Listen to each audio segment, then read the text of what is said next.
I am going to call the select board meeting to order for Monday, March 30th. It is now, how is it?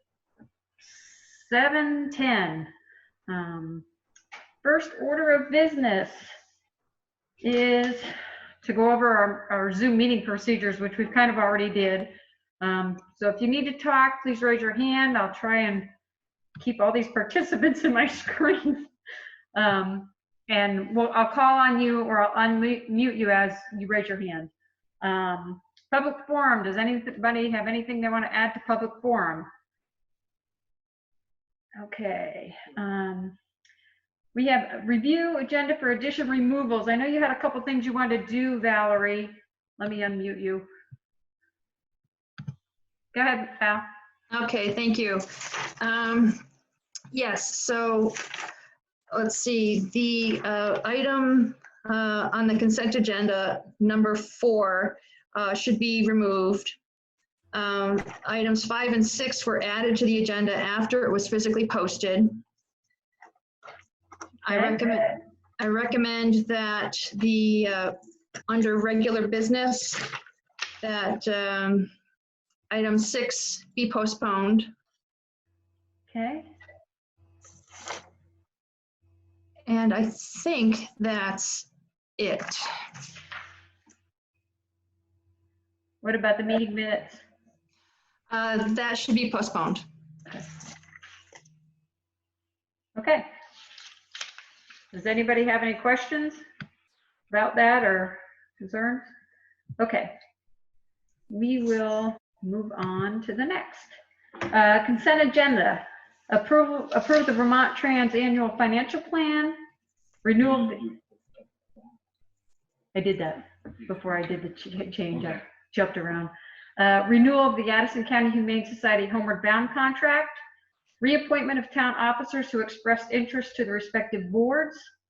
Hub Youth Center grant authorization request for the New England Grassroots Environmental Fund. Fire Department grant authorization request, assistance to firefighters grants. Anybody have any questions on any of those items in the consent agenda or any concerns? Yeah. It's going to take me a minute to find you in the list, Ian. Give me a minute. Go ahead, Ian. I think for the, this is for the officer's reappointment. We have Yep. an energy coordinator. That was Brendan Gallivan. He used to be part of the energy committee. Hasn't been part of the energy committee for a number of years. I would like to see that position either taken off of that list, or perhaps the energy coordinator would be the current chair of the energy committee.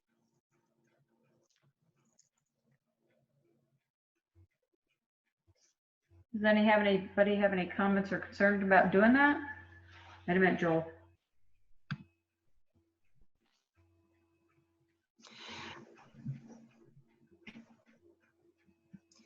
Ian, was it in the town admin report, there's a table of the officers that had responded with interest to be reappointed.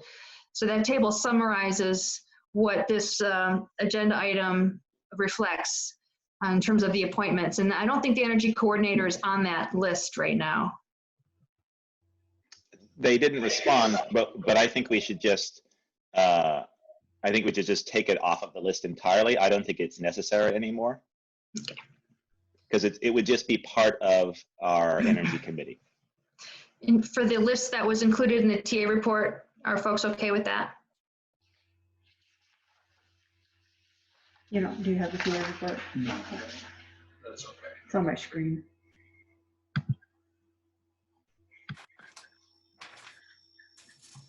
You won't have a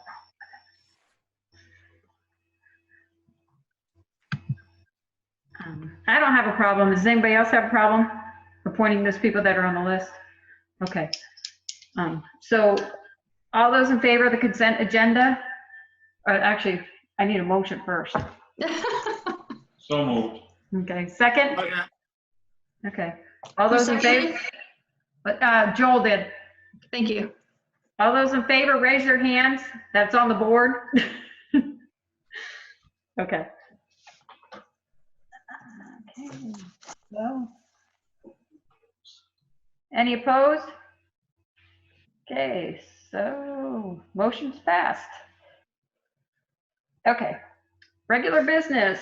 First order of business, Acorn Energy Solar 3 presentation from Acorn Energy Co-op and Aegis, hopefully I didn't butcher that, renewable energy for consideration of a non-binding option to lease the Bristol landfill site for development of commercial solar array.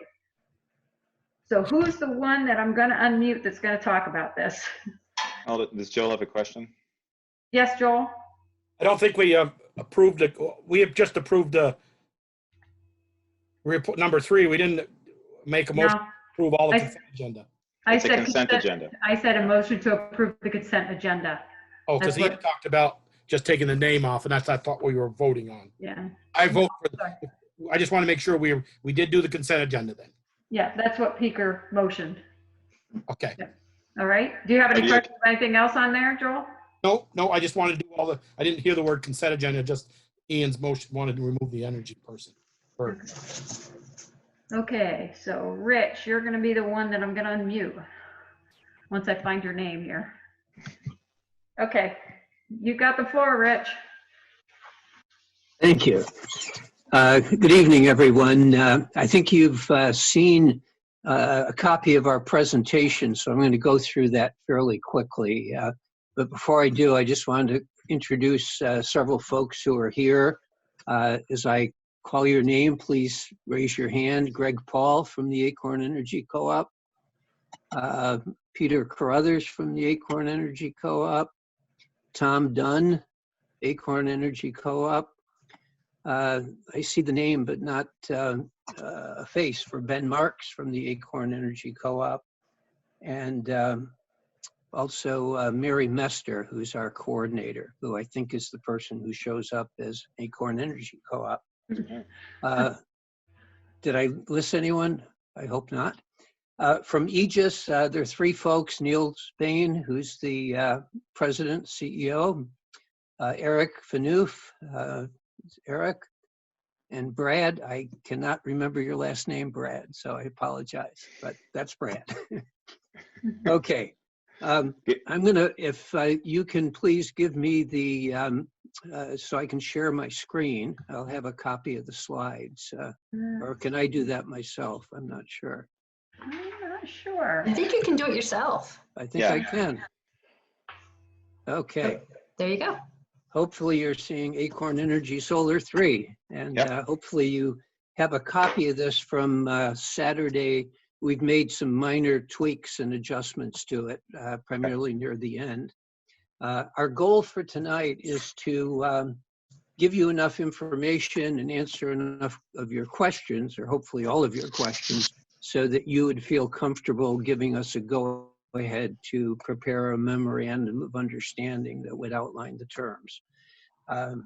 And so my suggestion would be that I go through the presentation fairly quickly. I can't see all of you, so the means of turning on your screen so I can answer questions isn't going to work. So if I can go through all the presentation, and then we'll go back to being able to see all of us on the screen at the same time, and handle any questions and clarifications that you may have. Sound okay? That Fine works. with that. Yeah. Okay. So, starting off, a rough agenda is to give you some background on the Acorn Energy Co-op, an overview of our plans, talk about the financial and legal structure. We divided into what we call Series A and Series B investors, and we'll describe both of those in more detail. Talk about the subscription process, construction target, what our role is, and then the benefits for, and for some reason, this is a little bit, let me just increase my screen so you can see everything, and then talk about next steps.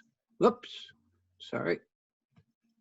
So, just as background, the Acorn Energy Co-op has been around for about 12 years. It's a member-owned co-op. We have a board of 9 unpaid individuals and a part-time coordinator, Mary Mester.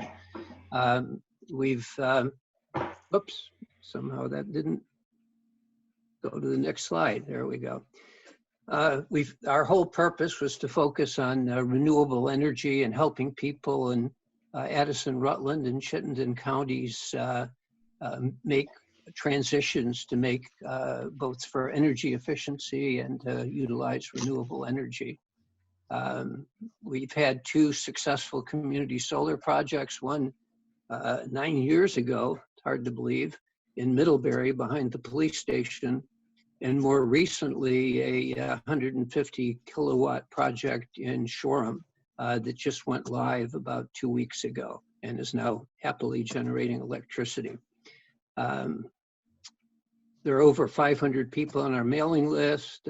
We have over 80 members of the co-op, 60 of whom are lifetime members.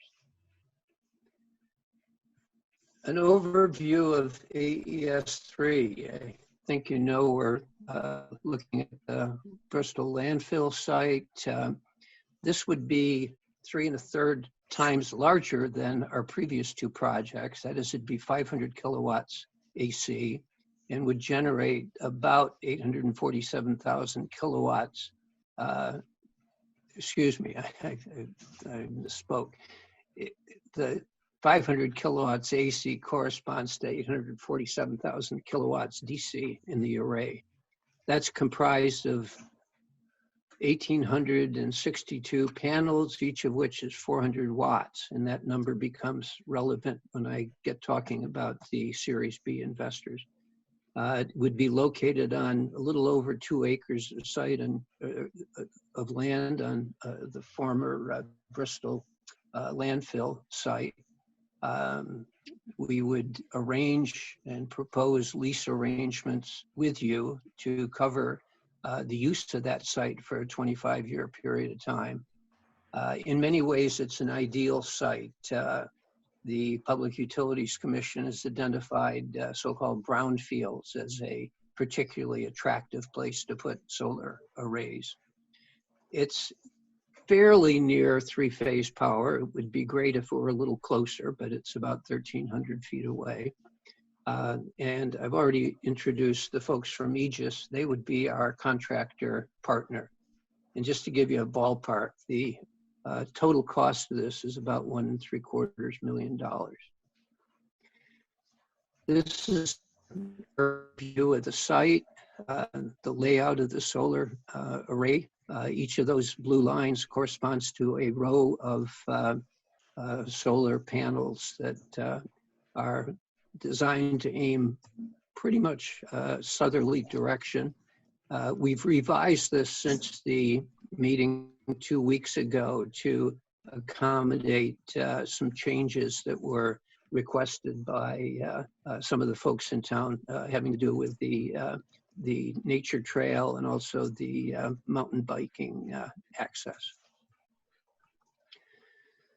So we're able to do this because about 5 years ago, the Vermont Department of Financial Regulation put forth rules for what is called Vermont Small Business Offering Exemption, more commonly now known as Vermont crowdfunding. But that allows small companies to do public offerings of up to $2 million in stock, provided it's limited to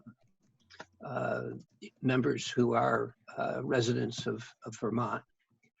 We've set this up in such a way that there are 2 very different types of investors. A Series A investor has a tax appetite. In other words, they can take advantage of the investment tax credit and also depreciation credits that come from a project like this. Whereas the Series B will be residents of Vermont who happen to be on the Green Mountain Power grid, and they fall under the regulations that are part of the Vermont crowdfunding regulations that I mentioned. The Series A should be incorporated as a business in Vermont, have a tax credit appetite, and they get a return by receiving a federal tax credit and a Vermont state tax credit, plus accelerated depreciation. And the IRS, many years ago, began to look favorably on projects that have a so-called flip provision. And so in our case, the Series A investors will own 99% of the array for the first 5 or 6 years, and hence be able to take 99% of the tax credits. The Series B will own 1%. And then after 6 years, once all of the credits have been taken, the flip happens, and now the Series A own 5%, and the Series B own 95%. It seems a little bit strange, perhaps, if you haven't heard of this before, but it's a commonly used mechanism that enables projects like this to offer a piece of it to people who can take advantage of the tax credit, and another piece to those who actually take advantage of the production of the array. So our agreement would include an option for the Series A shares after 6 years to be sold to the Series B at 5% of fair market value. And because Series A will have achieved all of the value that they can possibly get from the array at the end of 6 years, it behooves them to go ahead and sell these. The IRS frowns upon having that forced into the deal, and hence there's an option for Series A to sell their remaining interest. But even if they don't sell, the Series B now have 95% controlling interest, so they can do basically whatever they choose to. Ian, is that a question? No. Okay. Now, Series B, there'll be 1,862 units, and each unit corresponds to one of the panels.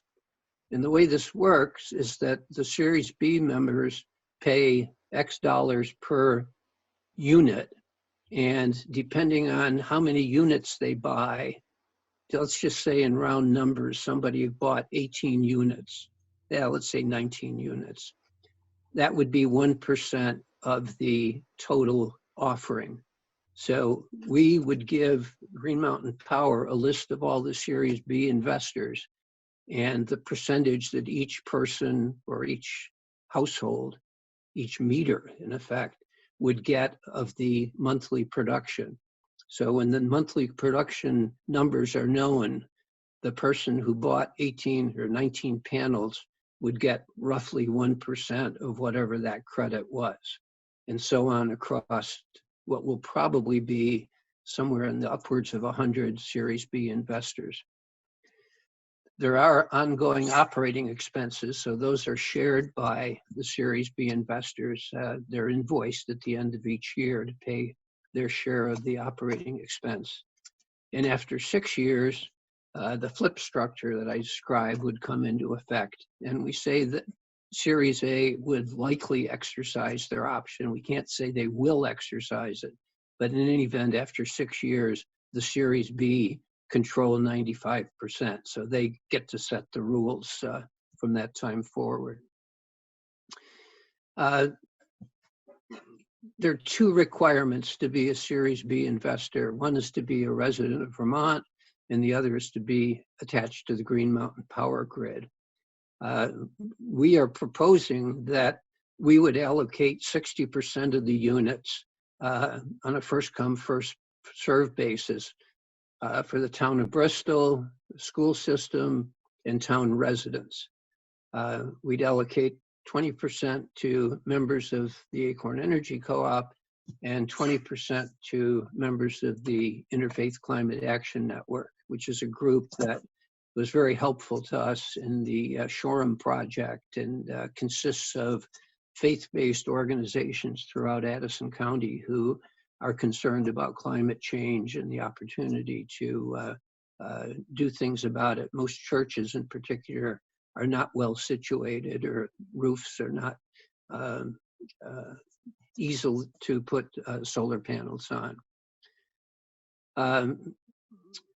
The way that we sign people up is to ask them to pay a 10% upfront non-refundable deposit. It's only refundable if the project doesn't go forward, but if it does go forward, they pay the 10% upfront. And that worked very well in the Shoreham project. For example, the Shoreham project was oversubscribed. We sold more units than we sold all of the units that we had available. Now, here's the part that has some green things marked on. Because this will be offered through the Department of Financial Regulations crowdfunding mechanism, we cannot tell you the exact prices until we have produced offering documents that are approved by the DFR. What we can say is that there'll be a minimum investment of 5 units. We found in Shoreham that people typically bought between 5 and I think the largest was 17 units, which corresponds to the $10,000 limit that Vermont law places on individual investors. We will publish, once we have the offering document approved, both an internal rate of return and a payback so that people understand what kind of investment characteristics are. And we found that a typical family home uses somewhere between 15 or would require 15 to 20 panels. Possible time frame, in terms of next steps, we would look at the possibility of various Series A investors.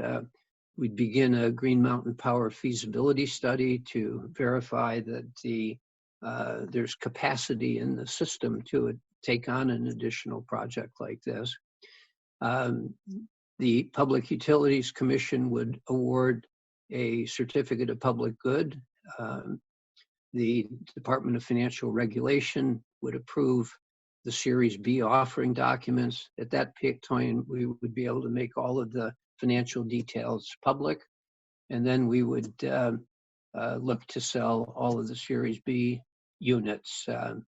And those all lead to a financial closing where both the Series A and Series B members pay the remainder of their investment, and that gives us the dollars needed to go full speed ahead with the installation. That could possibly start by the end of this year, probably given so many things that are up in a state of flux with the coronavirus, probably early in 2021. And the actual construction is likely to take just a few months. I mentioned before the ongoing operations. Initially, Acorn Energy Co-op would be the manager, would keep track and pay for a variety of expenses, maintenance through the Vermont solar tax, and so on. We would charge these each January on a pro rata basis to the Series B members. So again, the person with 19 panels would be expected to pay about 1% of the total expenses. Our role, which you've probably seen, so again, I'll try to go through quickly. We found what we think is a very suitable site, work with Aegis to design. We've got certainly the early parts of that completed. We would set up Acorn Energy Solar 3 as an LLC, a limited liability corporation. Talk to Series A potential investors. Go before the DFR, who we've talked to, and we would model this after the project in Shoreham, and they were quite comfortable with that. Sign up the Series B members, get whatever certificates, letters of support are needed. We'd work very closely with Aegis throughout the construction, and then once the project is up and running, administer it operationally for the first 6 years. After that, we could continue to do that, or the Series B members could or make other arrangements. It would be totally up to them. So some of the benefits, we think that the project will be beneficial to certainly the investors within the town, the Series B members, and will eventually result in at least owning 95% after 6 years in the flip, and possibly 100% if Series A exercises their option. After 6 years, the Series B could have one of their members manage the process and could choose to self-insure and make a number of other choices. A real benefit is the renewable energy credits stay within Vermont and help Vermont meet its stated goals of 90% renewables by 2050. We think there's a lot of transparency here to be able to, once the offering documents are produced, to see that where the total expense is, what we expect the yearly expenses to be, and answer a whole variety of questions about the financing. The potential federal and both federal and Vermont tax credits can be beneficial to local investors, businesses. It makes we think a very good use of the brownfield site, and think it's a truly collaborative solar project. So now to why we're here tonight. We'd like to discuss with you the possibility of the town waiving any municipal taxes that would be assessed on AES3. We'd ideally get a go-ahead tonight, or after you've had a chance to deliberate after we've gone, to at least prepare a memorandum of understanding with the good faith belief that you're sufficiently interested in this project that you would be likely to want to go ahead. We would then submit a 45-day notice to the Public Utilities Commission. And through that, they would inform all of the abutters of the tentative plans for AES3 with a notice of a virtual meeting to discuss plans. And we would go over all of these details with the potential abutters. And our goal would be to then sign a memorandum of understanding, which would have 3 major points. One would be a 25-year lease with a payment of $8,500 a year to the town, and to have 5-year renewal options that would have to be agreed both by the town and the AES3 LLC at the end of 25 years. We'd like to have you consider waiving municipal tax during the lease period. And from our point, we would agree to reserve 60% of the Series B units specifically for the town of Bristol, businesses, schools, and residents in Bristol. Beyond that, subsequent next steps, which I've really talked about, we'd line up the Series A, we'd get the offering documents done, apply for a CPG, sign up the Series B members, begin construction, and hopefully begin generating approximately 840,000 kilowatt hours of electricity per year, starting either late this year or early next year. And I think that is it. Yeah. So maybe at this stage we can turn on people's mics, or however. I'm going to back out of the stop sharing so that we can see everybody's face again and see hands that come up. And either I or one of my colleagues will be happy to answer any questions.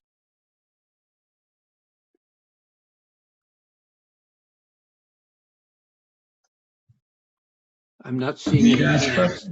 Rich, we got a couple, well, at least Peter and I have a couple questions. Sure. One of my questions is you talk about the Series B paid maintenance costs and that. Do you have any idea what that looks like number-wise and how that works for them? I can tell you how it works. It works just by, they'll get credits throughout the course of the year. And then in January, at the end of the year, we will give them an invoice for their share of the expenses. And by the way, all of that is factored into the internal rate of return and payback period that we'll be able to tell you about. The portion of that, it amounts to, at least in the early years, about 30% of the credit that shows up on their bill. So it's important that people hold some of that back because it will be asking them to write a check at the end of the year. But all of that is outlined in the offering documents. And as I say, it's factored into the assumptions or the projections that we make, both about internal rate of return and payback period. So what is the maintenance? I guess, what does that entail, or what does that include? Oh, okay. Maintenance includes insurance. It includes accounting fees, any ongoing legal. It includes any kind of maintenance that's required for mowing underneath the arrays. And I'm probably leaving out some other things that Okay. are included in that. Okay, I know you said you had some green unknowns in there.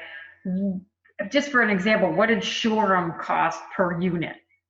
I know it's not going to be the same. I'm just curious, number-wise, what that would look like. Shoreham cost per unit was $567. And I've talked to our legal counsel, and with a lot of caveats, I can tell you roughly what the Shoreham project resulted in terms of internal rate of return and payback.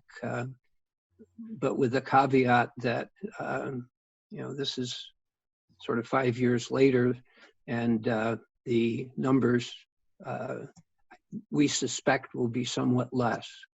But the internal rate of return was north of 9.5%, and the payback was about 10 years. So people investing in that after 10 years, all of their initial investment is returned, and for the next 15 years, all of the credits that they wind up on their electric bill are essentially found money, free money. It's total return. Okay, I think we have two more questions. You talk about the Series B maybe taking over some of the maintenance or making other arrangements. Does that mean they would have to hire somebody personally, like to mow the lawn, maintain the building, get their own insurance somewhere?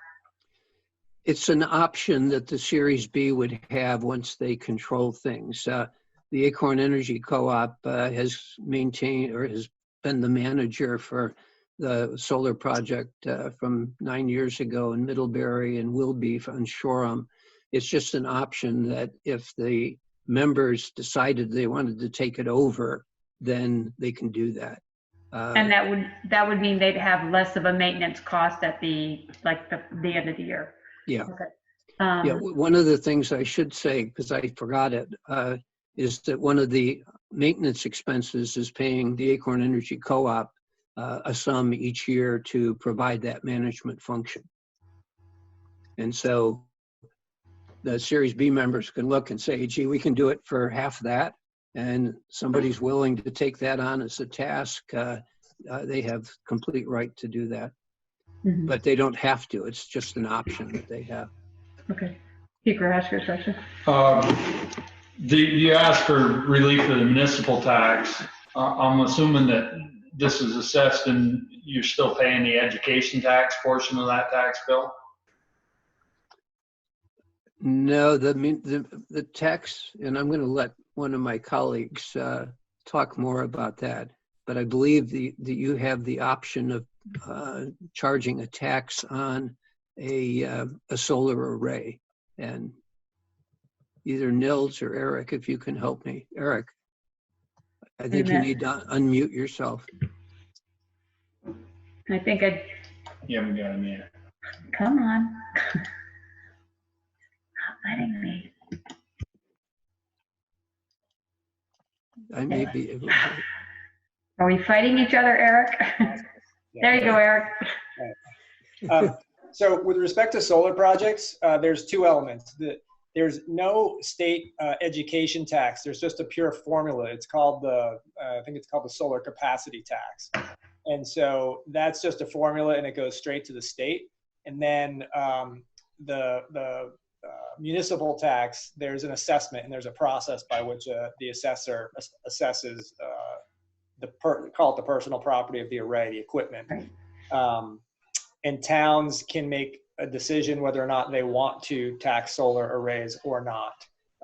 Otherwise, it's just up to their assessor to assess it. And there are state guidelines about how solar property is supposed to be assessed. But then if it does get assessed and you did require a municipal tax be paid, it's just based on your municipal tax rate, not factoring in the state education piece times whatever the assessed value of the project is. So what advantage is it for us not to tax you or not to tax the array? Say that one more time.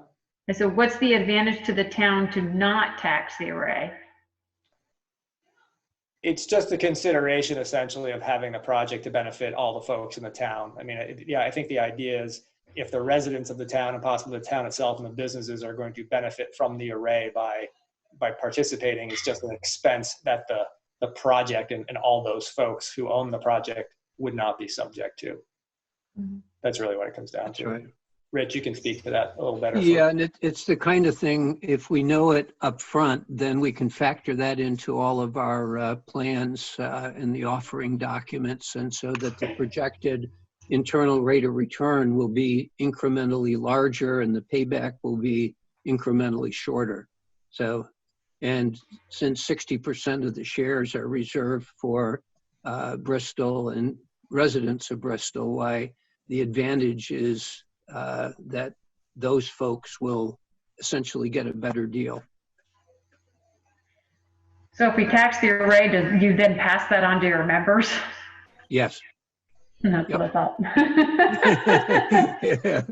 No free lunch. Yeah. Okay, does anybody else have any questions? Darla, you had your hand up. Do you have a question? I think Nils wanted to comment on that. Let me unmute. Nils, you're mute. There you go. Yeah. Okay, so when Valerie was the town administrator at Waitsfield, we did a 150 kilowatt community solar project called the Mad River Community Solar Farm. And that project was exempt from the municipal tax. And that was a decision that the select board made at the town of Waitsfield. Okay. Darla, did you have a question or did we answer it? I think you answered it. I checked off almost everything that I was going to ask with your and Keeker's questions. Yeah, most of it was about cost for the, what was the benefit up for the end user? Was the, some of the ballpark dollar amounts was what I was interested in. And I have a question. Yeah, I had a question about the tax and what that breaks down to. It looks like about $708 monthly or so. Just kind of trying to put that into my head, what that would look like. But I think all of my questions were answered. So thanks, Michelle. All right, Ian? So you talked about this being 3.5 times larger than your previous two projects. Do you see any issue with that, or is it's just scaling up from 150 to 500? I'm going to partly answer that and then ask Nils to answer it from a construction point of view.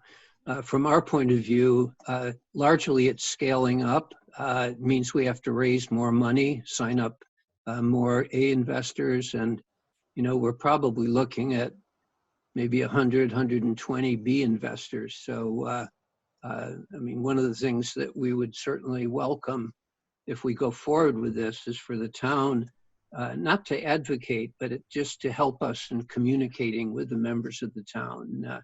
So the scale is larger, the numbers are bigger, but the steps that we have to go through are almost identical. It's just bigger numbers.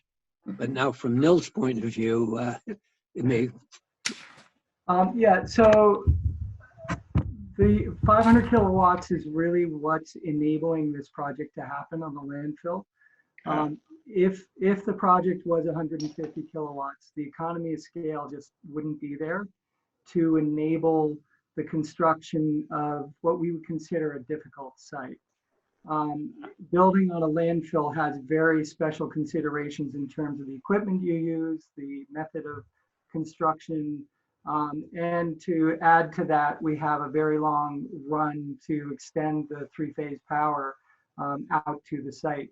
So when you combine those sort of challenges, it would overwhelm a 150 kilowatt project and make it so the economics just don't work. Whereas because we were able to scale up and spread that economy of scale over those more expensive components of the project, it still pencils out surprisingly well, considering just 15 minutes. If you go Okay. Yeah. So for the 400 watt panels, those are standard size panels? Yeah, those the panels that we're using are 400 watts. Those are considered high efficiency panels. Okay. So the typical panel being used right now are about 360, 365 watts. That's sort of a standard commercial scale panel. So we're proposing to use 400 watt panels. In addition to the fact that they're 400 watts, we're also using bifacial panels. Okay. Well, fingers crossed, we're using bifacial panels. And what we get from that is we're utilizing both sides of the panel to capture energy. So most solar panels, you're only capturing energy on the surface that's facing up out toward the sky. These panels are actually capturing reflected light off of snow and even off of grass to capture more energy. And that extra boost in energy is what's really helping the economics on this project as well. Right. Yeah, I've seen that SunCommon use those for their carport sort of system that they have. They have the bifacial panels. Right. And currently, the Trump administration has tariffs on solar panels that are imported into the country. But for sort of unknown reasons almost, bifacial panels have been exempt from that tariff. And the benefit of that is that they're actually fairly competitive in terms of cost to standard 400 watt panels. So we're getting the added boost of a bifacial panel and paying almost the same as what a typical 400 watt panel would cost. Okay. So for the Sorry, go ahead, Ian. Go ahead. I was going to say for the Series A, do you already have people in mind, given that they're sort of fronting the cost of the project? We have people in mind, but no one has said, yes, they're going to do this. Okay. And we mentioned at the Energy Committee meeting that to the extent that any of you folks know of people in Bristol in particular who would essentially businesses that could take advantage of the tax credits, we'd love to talk with them. And Okay. we'll be able to share with them fairly shortly a term sheet that would outline sort of the expense, what the minimum investment would be, and what we project as being the returns. So, Okay. Do you usually, so for the Series A and Series B, is it something where Series A is signing up for those first 5 years and there isn't a Series B, or it happens simultaneously? You get your Series A to fund it, or the major part of it, and then Series B is also signing up. yeah, actually, it is simultaneous. Okay. The Series A, and I frankly don't remember the exact numbers for our current model, but the Series A will put up about half of the capital and the Series B Okay. the other half. And by doing it this way, one of the real benefits is that the Series B becomes purchasable by people who can't take advantage of the tax credits. And it also really is helpful for individuals, residents who either don't have a roof that faces anywhere near south or have trees blocking, or for whatever reason. It's kind of a way to buy into solar renewable energy without adding something permanently to your property. Right. And I'd actually be one of those. I mean, I'm right in town, but I just happen to have I have a perfect roof for it, but I have trees. So I'm interested in this project, but of course it has to, for me, it has to be the bottom line. Like, do I actually save money in the long run? Looking at my electric bill, I have an all electric house, so my electric bill is very high. So the amount of panels I might have to buy, I might not even be able to buy enough. So it's just something I'm sort of curious about. So you talked about the Series A is getting the majority of the credits, like it's 99% of the credits. So does that mean if a Series B person, let's say it's myself, I'm investing in it, I pay a certain amount of money for the panels. Is my electric bill not going down? I'm only getting 1% of the electric bill going down because Series A? Okay. Yeah. No, the way it's funded is the Series B members get all of the credits, but it comes through the Green Mountain Power billing system. So there are no cash credits. In fact, the Series B will get a K1 each year reflecting their investment, what the return for the year was, but they're only getting 1% of the any positive or any tax credit. So it's almost de minimis. And by our projections, it will be many years before there's any taxing on the actual value of the credits they're receiving. Okay. And I guess my last question is, so with the town, we just recently have entered an agreement with Green Lantern Solar for a new array, 150 kilowatt, that's being built on 116. So the majority of our energy usage goes towards that. So at the moment, it looks like our town use would be low. Does that present an issue?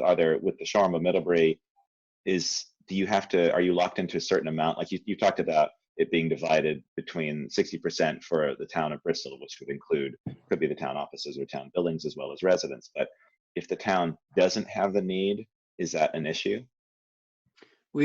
Thanks for raising that. We've kind of factored that into our thinking, and it would, again, let me be clear on the 60%, the way we did it in Shoreham, and I think we would do it the same again, is once this is publicly offered, there would be some deadline. And up until that point, there'd be 60% available to the town or the residents of Bristol. If for any reason those weren't taken up and there was the demand greater than the 20% for Acorn Energy Co-op members or ICANN members, it would roll over to them. And in the case that there still wasn't enough demand, then we'd open it up to the public. Anyone could then become, we didn't reach that point in the Shoreham project. We were basically could sell more than we had available, but where this is, 3 times larger, it remains to be seen. Okay, thank you. That's all the questions I have. Okay. Rich, just a second. Let me ask one question, then I'll come to you. Rich, you guys said that there are 400 watts versus 350 watts per panel. Is that right? Yeah. Okay, yes. So does that mean you would need less units? Because you had said you needed 15 to 20 units for a normal size house. So if they're higher. That's a very good point, and you're absolutely right. We haven't done the calculations based on these units. That's what we said to people in Shoreham. But given that these units are, 15% more capacity, presumably that would reduce the number of units. We haven't done those calculations yet. Those are just to give you a ballpark feel for, it's not 30 units and it's not 3 units. Okay, all right. Richard, go ahead.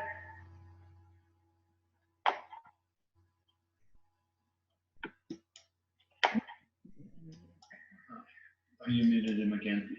Well, it keeps, hang on, so it's right. It does not want to, there. Okay, now? Yes. Yes, okay. At the Energy Committee meeting, Rich, I think you said if someone already has panels on their house, in this case, I have panels with Sun Common, but I'm way underserved, that I could still invest in this project. Is that correct? Yes, the Green Mountain Power has the limitation, which I think is purely an administrative consideration, that any individual meter can only be attached to panels on your property and one group net metering project. So as long as you're not participating in another group net metering project, then you can do it. Just as an aside, we're very concerned that limitation is going to be very difficult for people who are adding electric vehicles, cold climate heat pumps, other electric appliances to be able to grow with their need for electricity. So one of the things that we factor into the offering proposal is that if someone who has bought, let's say, the 17, 18 shares of Series B, if they move, they have the option of taking those shares to their new home, provided it's attached to the Green Mountain Power grid. Or they can leave it with the purchaser of their home, or thirdly, they can offer it back to other Series B members. And we've agreed as the Acorn Energy Co-op that we will essentially provide the communication to Series B members when such shares become available. And so one of the sort of unadvertised benefits of being a Series B member is that as other members move or decide to relinquish their shares, they become available. So it's a way that people can potentially add to the amount of solar that they have over time as their needs increase. But currently they can't become part of another group net metering project.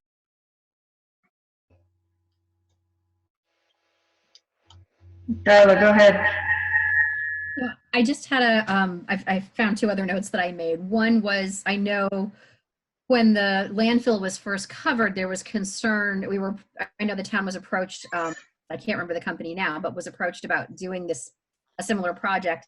And there was concern about the cap that was put on the landfill. And I'm just wondering, I know, Niles, I think you talked a little bit about landfills and they have certain restrictions and whatnot. If you could just talk a little bit more about that so I can understand it better. Yep.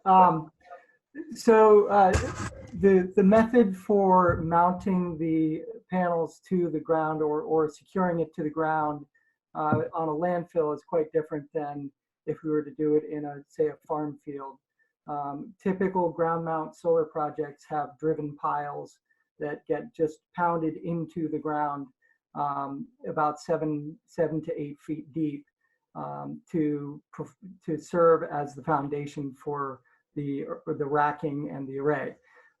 For a landfill project, you obviously can't penetrate the cap that's on the landfill, which in this case isn't an actual membrane, it's a soil cap on the landfill.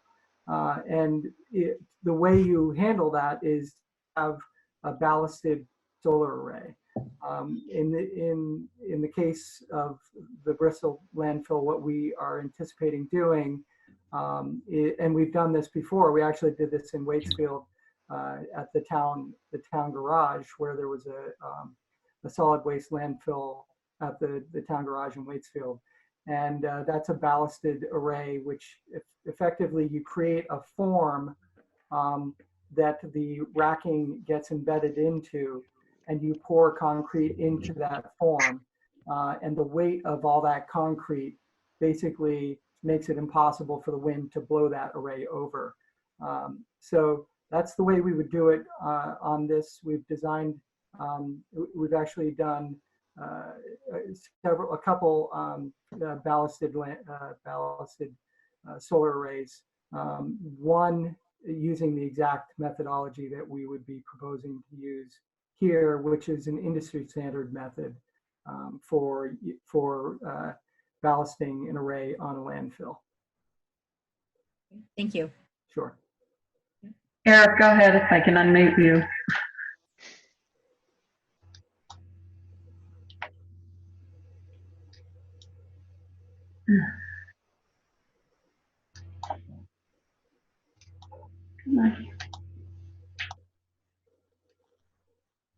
Eric, can you unmute yourself? There you go. There you go. So two things, Ian, just to clarify, you are asking, and Rich may have answered the question well enough, but you just need to draw a distinction between tax credits and net metering credits. And the Series A takes all of the tax credits and none of the net metering credits. Okay. And then the other thing to think about is one of the great things about a community array is, like you, if you have trees or whatnot, you can't have it at your house. So that's just a physical limitation. So this enables you to do that. The other benefit about a community array is because the economics are of a larger project, in most cases, and I would bet in this case, the cost of getting that much capacity is going to be much cheaper in a community scenario than it is on your house. So it's both enables you to do it and enables you to do it less expensively. I have an additional question then. So after the 5 years when it flips and the Series A wish to sell their investment, how does that look? Let's say I'm a Series B person. How does that get presented to me? Rich? It will be written into the operating agreement and the offering agreement that the sale will happen since after the flip, the Series A will own 5% of the total value.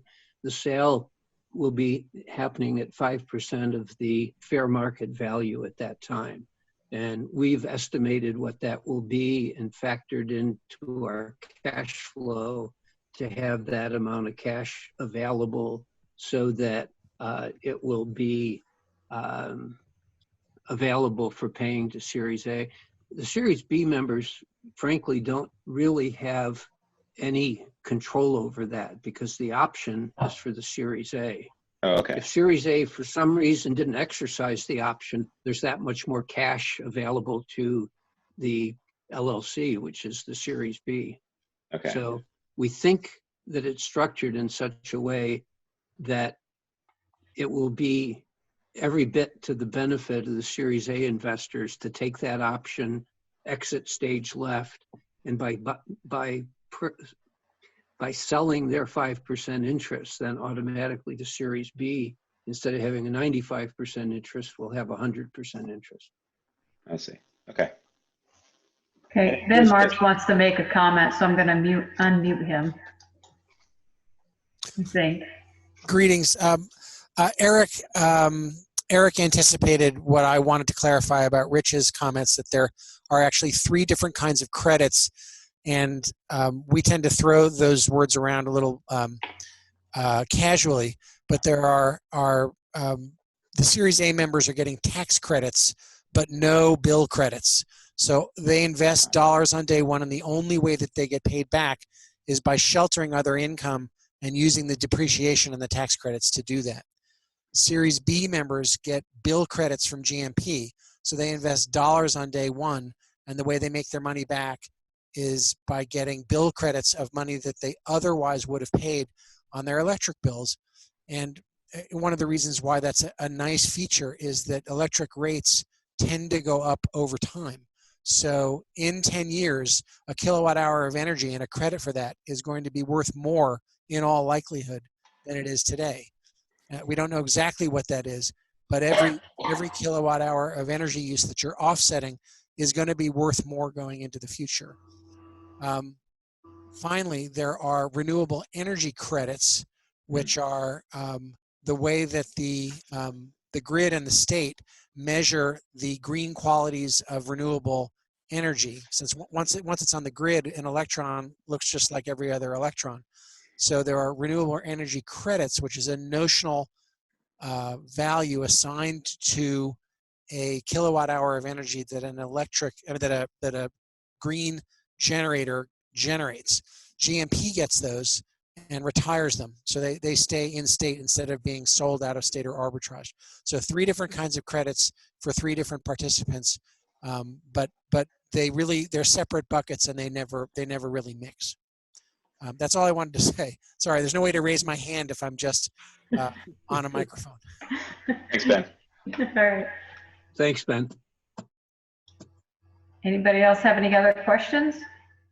And Ian, just to clarify what Rich was saying, it's not as though in year 6 or whenever the Series A decides to exit, there's no special assessment. The Acorn builds that into their original investment by the Series B and possibly into the maintenance fee. So there's a kitty available to exercise that.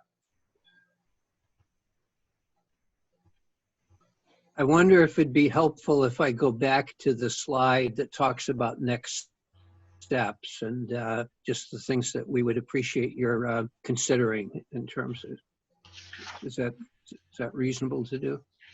Do you guys need to see that?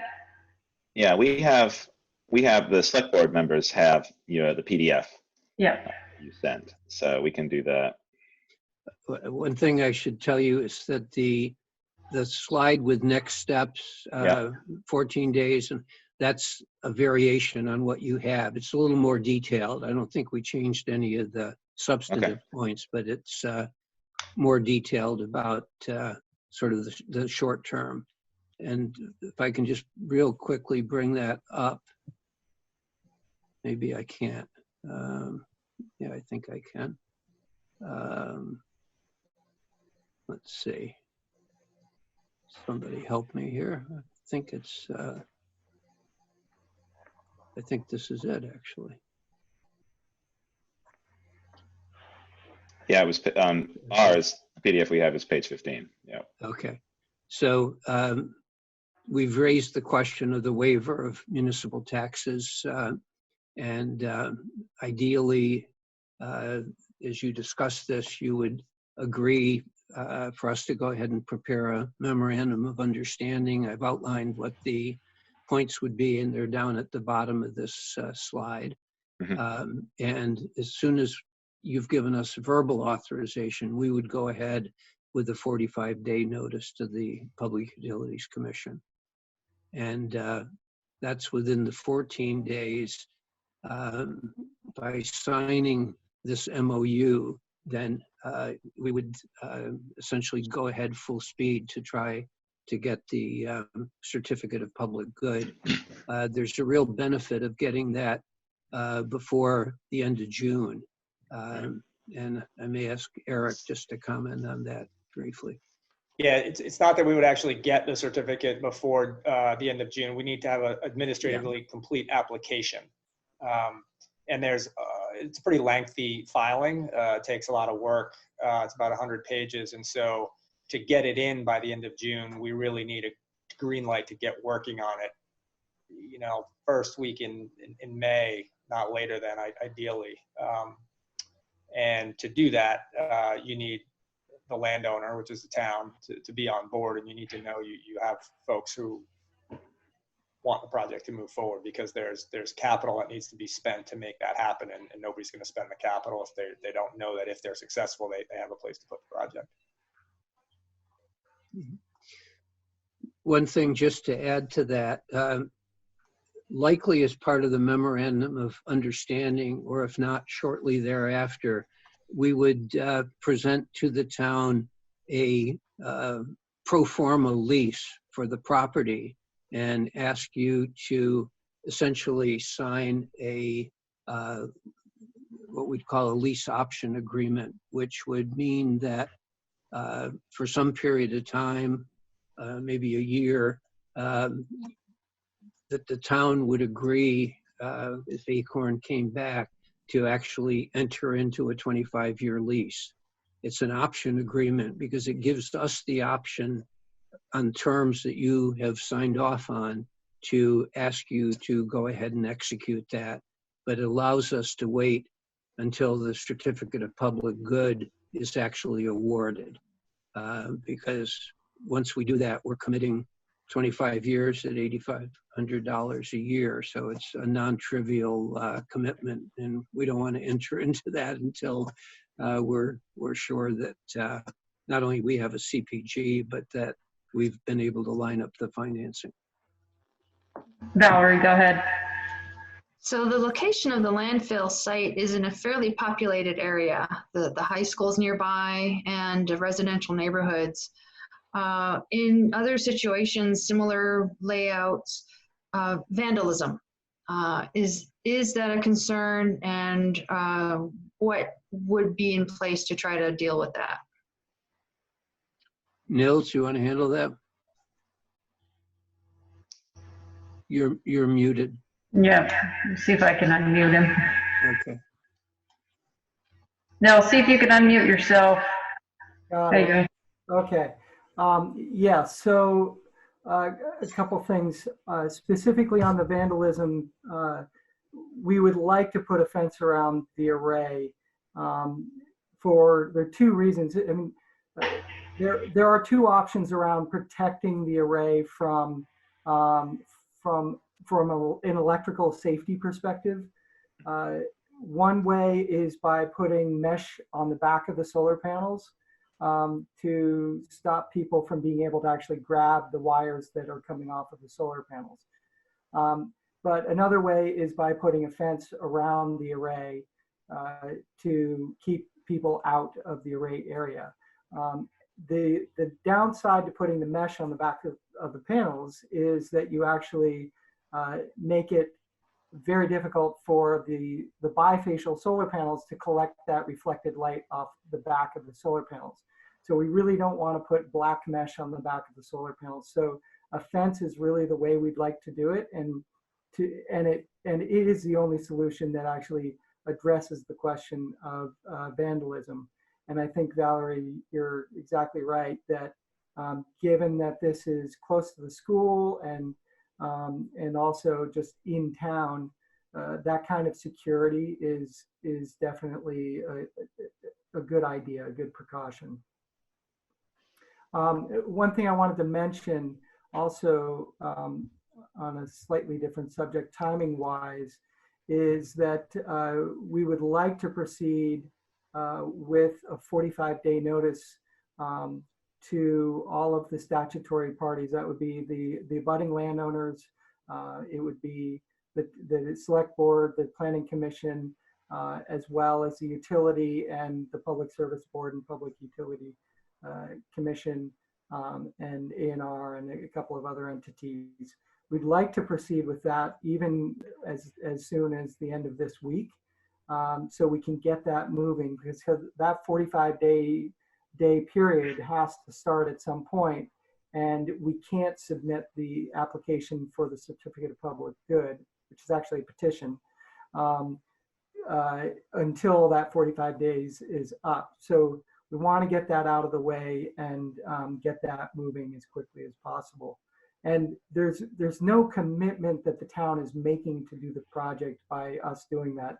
It's strictly us putting it out to those parties that we are anticipating and hoping to do this project, and that we're starting the clock for the 45-day review period.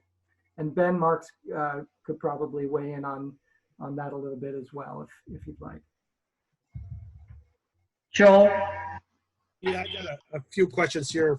I'll start with you, Rich. Me being a numbers guy, is the $1.75 million, $1.75 million to build it, is that, then the panels divide by the panels, that comes to my math about $932 a panel.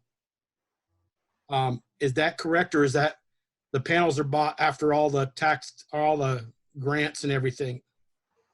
I guess that's a question I have. It'd be based on that, and you said 15 to 20 panels per house.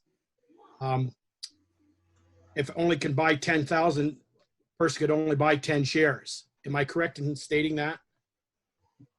Fortunately, the Series A investors will be covering roughly 45%, 50% of that. So instead of the 900, it's substantially less. Okay, thank you. I don't know the number off the top of my head. I just did the number, the 1,000,075 divided by the number of panels. That's all I did. Right. And But see, the benefit of this is that Series A, in effect, are because they get the tax credit, they're able to reduce the effective cost for the Series B. okay, and then on that, you said 10,000 for Series B, and goes back to Ian's question. So if someone wanted to get out, moved out of town, and they're moving to, you know, not out of GMP range, and they said, I'd like to buy your panels, but I spent 10,000 in 2021 and bought my panels, and then they want to sell theirs and puts me, am I still obligated? You can't buy any more because you already spent your initial 10 grand as a Series B? Can you say the last part of that? I didn't fully understand. If I bought $10,000 worth of panels in 2021 and someone got out of here, Ian got out of town in 2024, and I want to buy his 10,000 shares of panels, could I buy his shares now? Then that would put me at 20,000 shares. Oh, I see. Yeah, definitely. We checked that question in Shoreham because, yeah, if you've done the max now, buying additional shares from someone leaving is not governed by the rules that DFR puts forward. So it is a way of adding on at some future time, provided they become available. Okay, then as Valerie talked about, I don't know if you've seen the site, but walked it physically or been over there, but as you said, one of your pictures, you saw the high school baseball team field there.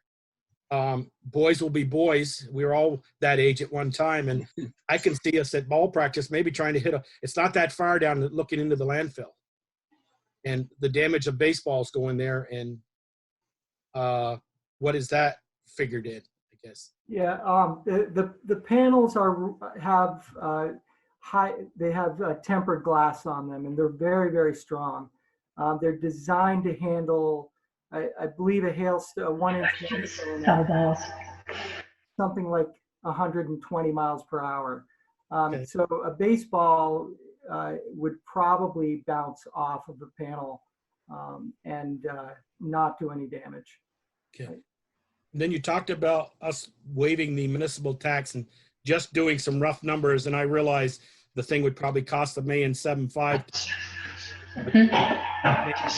Only worth $1 million when you get it built as the taxes on it, and that might be in the neighborhood of about $8,000 taxes to the town of Bristol. And you asked us to forgive that.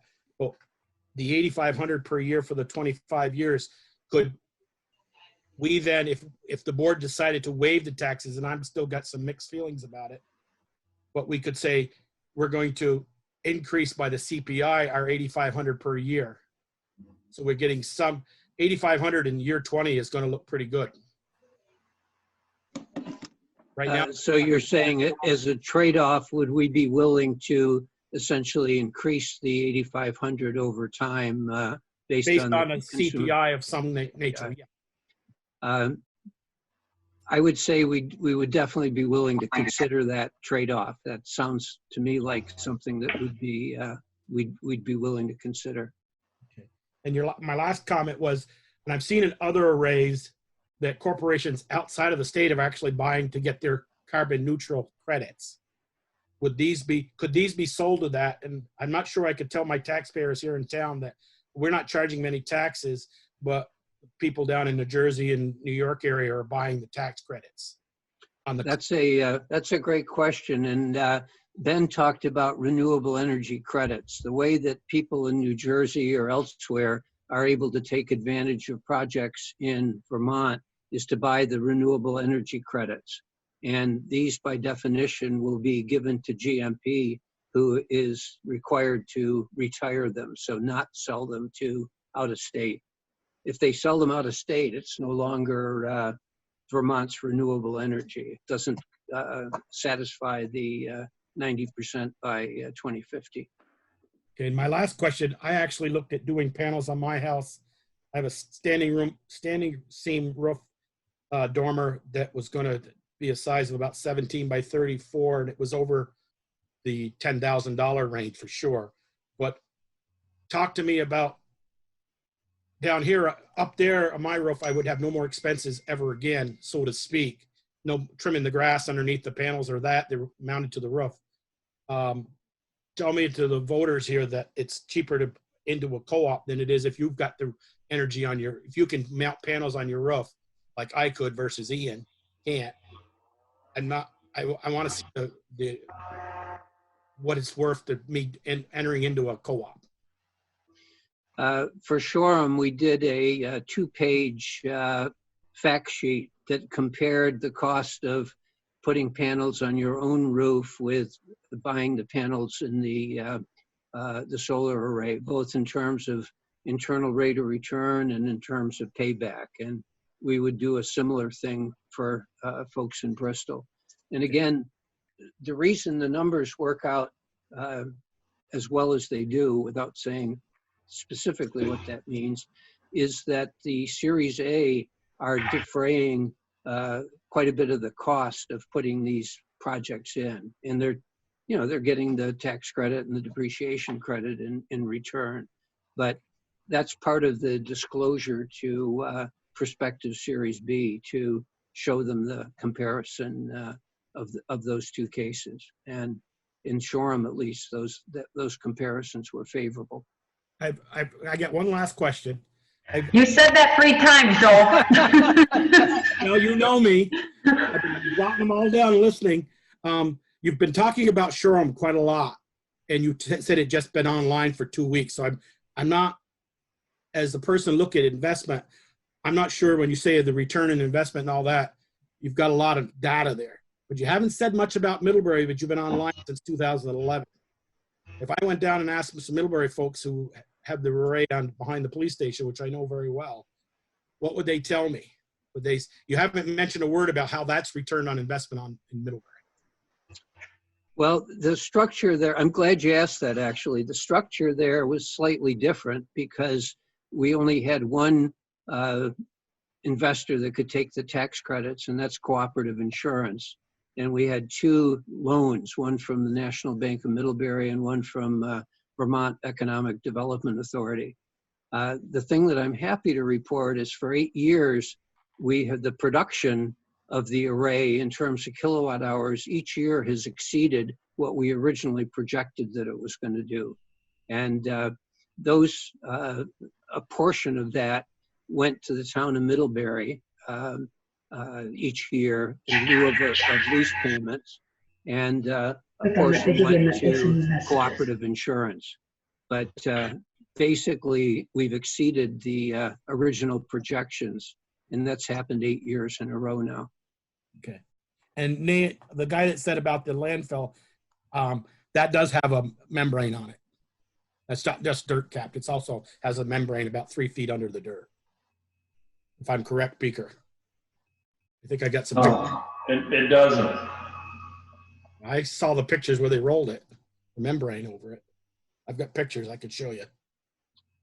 Nils, do you want to comment on that? Actually, no, that's the first I've heard of that. We'll definitely be talking with the engineers shortly.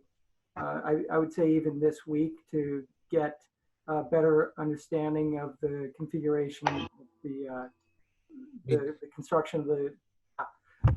But I can almost look into the landfill, and every load went by this house, and all that material went by this house, as in tarp or membrane, big rolls of membrane 20 feet long. So. Okay.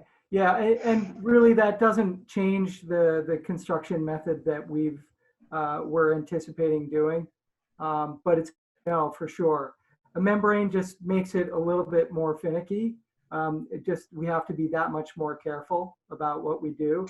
All the conduit will be above ground on sleepers, and so and that's the way we intend to do it anyway. but we just have to be that much more careful. What But about settling with those blocks? Those settling, who's responsible with the settling in 10 or 15 years with those blocks? Is the town responsible for that, or Acorn and the investors out of the maintenance cost? yeah, no, the engineers are going to make sure that the system is designed to account for any settling. And so it's going to be a fully engineered system that will be able to accommodate that type of settling. Okay, thank you. Sure. Hey, Valerie, why don't you go ahead? Okay, back to the landfill location. We have consultants, 2 different consultants that have to have access to the site for monitoring of the gas wells and also inspecting the landfill cap, the cover every year. Will we be assured that they will have adequate access? Yes, absolutely. There will be a 12-foot gate at the location that the town requests. We'll put it wherever you want it to be.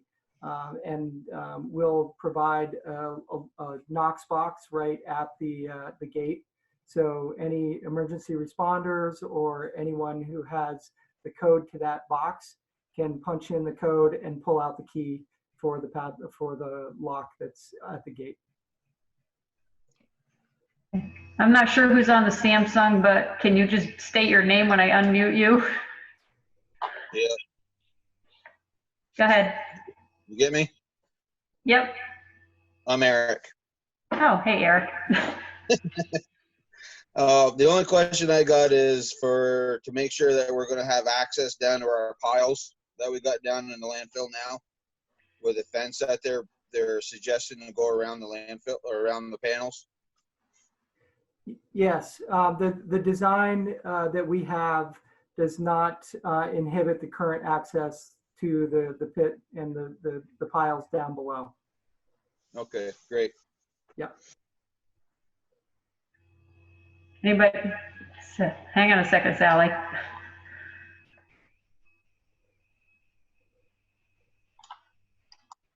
Go ahead, Sally. Great, thanks. Well, Eric just reminded me of that other question that you asked me, Rich, and that is there a possibility of having Wi-Fi connection at the shed at the end of Pine Street so that you can monitor the amount of solar collection that's happening? Is that still, that's a question we were thinking of asking at this meeting, so. Yeah, Nils? I can answer that. So we use long-range Wi-Fi connections at probably 50% of our projects, and it works very well and very reliably. We would just need a connection partner, so to speak, to supply that connection to the internet. So, for example, if the town public works building right at the top of the hill, right next to the landfill, has Wi-Fi or has an internet connection, we can put a Wi-Fi antenna on that building and transmit the internet connection down to the array, and there'll be a receiving antenna over at the array. And that's definitely a preferred method of communicating with the system, and that will, to answer your question, allow for internet connection to the array and real-time access to the data and production information.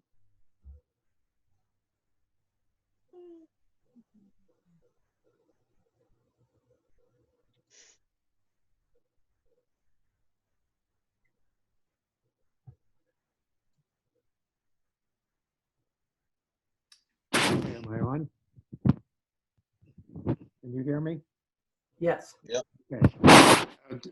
With that in mind, would it make any sense to see if the high school would want to carry a monitor with real-time data as a teaching tool? Yeah, I think that's a great idea, and actually we are going to be doing that with Harwood Union High School for an array that they're taking power from. So it'll be in the Harwood lobby showing real-time production of the array that they are using to offset their electricity use. I think that'd be terrific. Yeah, I would be happy to offer that as a donation from Aegis. I think it's a great idea. Great idea.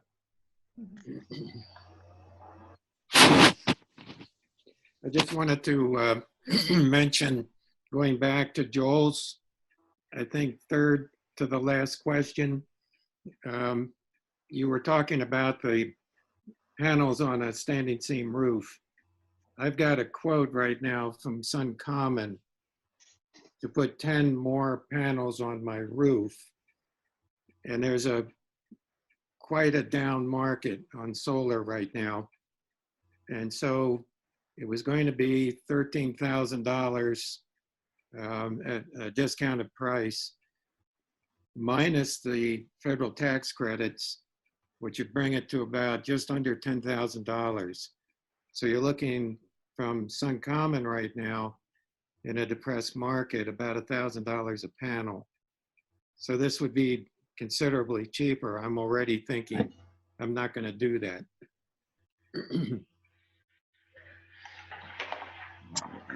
Again, the only caveat I'd say is the numbers I gave you are strictly ballpark, and until we have the offering documents approved by DFR, we can't quote numbers and prices. So.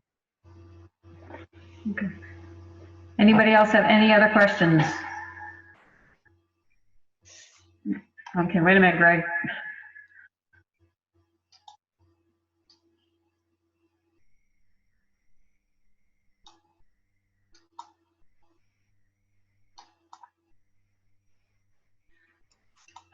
Oh, I just muted him. There you go. Go ahead, Greg.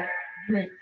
I'd just like to mention that none of the directors from the Acorn Energy Co-op are paid. We're doing this because we think it's the right thing to do. And so any money that comes in from this project basically gets funneled back into more projects we can do for other communities as well. The other thing is that this is a Vermont project being proposed and developed by Vermonters for Vermonters. And it helps to keep our energy dollars circulating within the local economy rather than being siphoned out of state by out-of-state investors. And I just wanted you all to be aware of that fact. Thank you. Anybody else? Okay. Go ahead, Rich. One last comment. Since the version that we sent to you on Saturday doesn't have the details that are in the last 2 or 3 pages, I'd like to just send you the updated version so that you have that for your reference. Why don't you send it to Valerie and then she can get it to us? Yeah. Okay. Okay? Yep. All right. Great. Thank you, guys. Appreciate that. Select board members, or do you want to discuss this in executive session? Okay. We will discuss it in executive session, and we'll be back in touch with you. Thank you, Rich, and everybody else. See you later. Okay. Next order of business. Revolving loan fund, consider emergency order adjusting loan terms for borrowers. Boy, we're losing people left and right.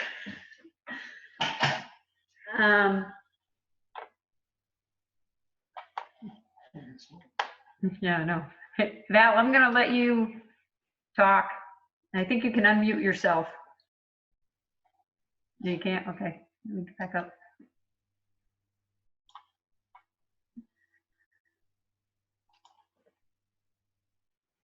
There you go. Hey. Okay, go ahead. Yes, so as I mentioned in my notes that we've received 2 requests so far from borrowers asking for some sort of consideration on their loan payments. And in talking with Fred Baser, who is the chair of the revolving loan fund committee, and I outline in my notes that he would support he recommended that the select board can issue an emergency order that would if this is what the select board wants to do, that could affect or could apply to all the borrowers rather than just those that have made a request, and that would suspend, the proposal is to suspend all loan payments until the governor lists the orders, and then 1 month after that, for 3 months, allow for interest-only payments as a way to give the borrowers a chance to get back on their feet, or a little bit anyway. And he also felt that that a simple, maybe not a simple, but a written order that would describe this action and be put in the file for each of the borrowers. That way, each of the loan agreements wouldn't have to be amended into one at a time, and that this memo to the file would serve that purpose. And he also recommended that that the loan terms be extended to correspond with the length of time that the payments are suspended. Does anybody have any questions or comments? I think the only comment I have is these are loans in addition to their primary loans. So I'd much rather allow them to have the time to get caught up and be able to pay their principal loans and still be in business when all this is done, opposed to making it so rough that they can't make it through. Michelle? Go ahead, Joel. I agree 100% with Beaker, and we may have to more than just a month. It might be 6 months. I mean, we may be get hit with some revolving loan applicants after this from businesses on Main Street or wherever that have had to close for at least 3 weeks now. Some of the restaurants or more, and they may be closed for another month and a half. You never know, and they may be coming in to get. So I think 6 months to me wouldn't be out of the norm to give them get their feet back on, get their legs up. Well, I talked to Valerie about this, and I mean, I have no problem with the 3 months hiatus and then 3 months interest only. I said, I don't want the town to have to expend any money by doing any modifications in the mortgage. I think doing a note to each person and have them at least sign that note with the terms and put that in their file. So you're saying just if someone came in and a business came in and needed some money to get through this, that you just go on basically a handshake or a signature? Well, I would do an agreement. No, I would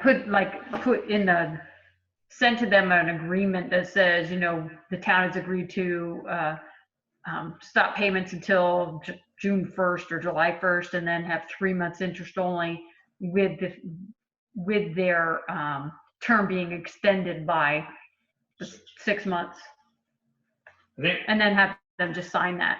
I think we need to be clear here, Joel. We're only talking about the current loans, not future loans. Right. Okay. And are we talking about, are we going to do this across the board or just those who ask? Well, there may be some on Main Street that don't have a loan with us now and may need to get back on their feet and need a loan and it's a business. And I don't want to get in like we were with the cookie business over here on Pine Street on the handshake, basically, and lived in over the mountain. We ended up eating a lot of cookies, so to speak. We lost a lot of money on that one. If we're going to enter into newer ones, then we've got to have some collateral. I would suggest that new loans would go through the loan process, right? The existing process. Okay. Yes. Yeah, this focus is just on existing loans, existing borrowers. Okay. And Val, didn't we have 3 people ask? I'm aware of 2. Mm-hmm. Well, I know we had 2, but then I thought somebody had came in, the one who's behind had talked to or made a comment, asked Jack. That hasn't reached me. Okay. I think I would offer it to all of them if there are people who can still make their payments and feel comfortable with that. I don't want to stop somebody from paying their note, Right. but I would at least like to make everybody, if we do it for one, I think we should make it available to all of them, should they choose to do that. Yeah, I agree. Does anybody else have any questions or comments? Is everybody good with that? Yep. Okay, somebody want to make a motion? I make a motion that we take the recommendation of the loan committee on suspending the business loans, existing business revolving loan funds with us now on the recommendation of the loan committee, The chair. the chair. Yeah. Now his Any more- recommendation, I guess somebody needs to second it before we discuss. Somebody want to second that? Can you say it again? I'm sorry. Make a motion that we reduce or suspend the payments of the revolving loan fund candidates now, presently loans with the town of Bristol. We suspend them on the recommendation from the loan committee chairman. I'll second that. Tasha's got- Hang on a second, Tasha.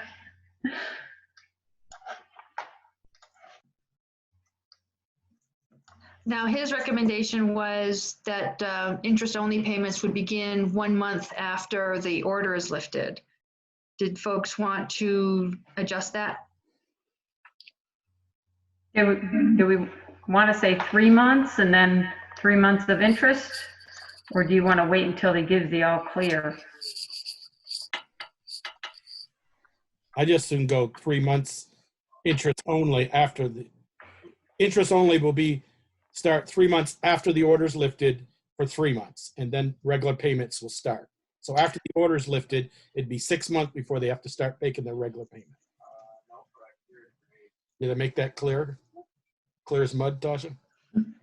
I mean, not really, because I think if you just put in the 3 months period, then that would cover you no matter what, rather than just saying after, because it could be Trump could lift something, but then Scott not. So I don't know, but I had it originally. I originally had it as 3 months, no payment, and then after that 3 months interest only payments.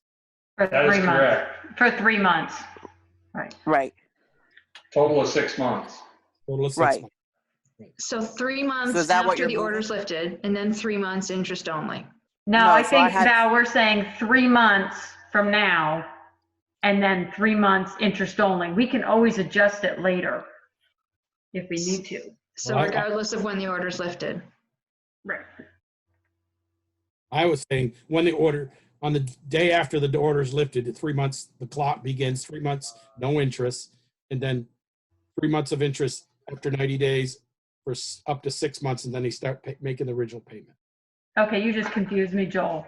So you're saying you want them to have no payments until the order is lifted? 30, 60 days, 90 days after the lifted of the order's lifted, they have no payments for 90 days after the order's lifted. And then only interest for the next 90 days after that, first 90 days. We're only looking to give them relief from the payment during the order, is what was my thought. Right, that was my thought too. And 3 months would hopefully will exceed the order. I mean, if the order lasts until June and then you're giving them another 3 months on top of that, And then 3 months of interest only, you're talking 9 months. 9 months maybe. Mm-hmm. I mean, we can always revise it. If we go 3 months Okay. now and 3 months interest only, and we find that the order isn't lifted in 3 months, we can add another 3 months of no payments. I'm okay with that. I just don't want to extend it out. I'd rather Unnecessarily. err on the side of caution. We have the ability to do it again if we're not buying it out. So, But at least we're being proactive now, and we're addressing the need now. And we have a date certain that we either have to address it again or we're done with it. so Valor, Fred said to reduce it 90 days of interest only from today or the day the door lifted. From when, after the, well, actually, I think his proposal was 1 month after the order was lifted, then it would be 3 months of interest only. So basically 4 months of some form of relief after the orders are lifted. That was the proposal. Okay, I'll go back to my original motion then. I make a motion that we accept the revolving loan fund chairman's recommendation for the board. Valerie just said it. Any discussion?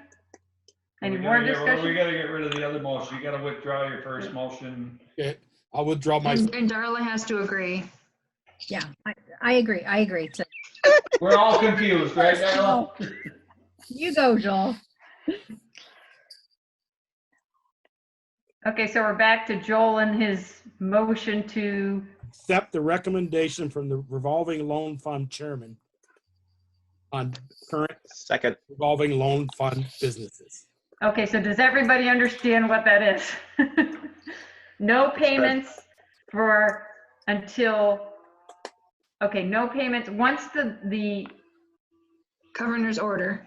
the governor orders been set, they get 1 more month of no payments and then 3 months of interest-only payments. Correct. Okay. All right. So we have a motion, we have a second. Any more discussion? All those in favor, say aye. Aye. Any opposed? Okay. So I don't know if maybe there should be a separate motion to describe this as an emergency order affecting all borrowers, and that a document would be added to their loan file, and that because we did the original motion didn't talk about the extending the loan term. Right. Well, was that part of Fred's recommendation though? Yes. As a way to get around having to revise everybody's loan agreement. Right, but I think if Joel said he made a motion to accept his recommendation, wouldn't that include that? Okay, you just want to be clear. Yeah, I think that's okay. You got, the rest of you agree? Okay, just as long as we're clear. There is mud. Okay. Next, discussion of the COVID-19 prep response and impacts to municipal operations. So as I mentioned, this is on the agenda as an opportunity for us to reflect on the last couple weeks and where things are right now, and issues or concerns people have, and then considerations as we go forward. I saw today that at least with the most recent amendment to the governor's order, lodging and those restrictions are now in place until April 16th or 15th.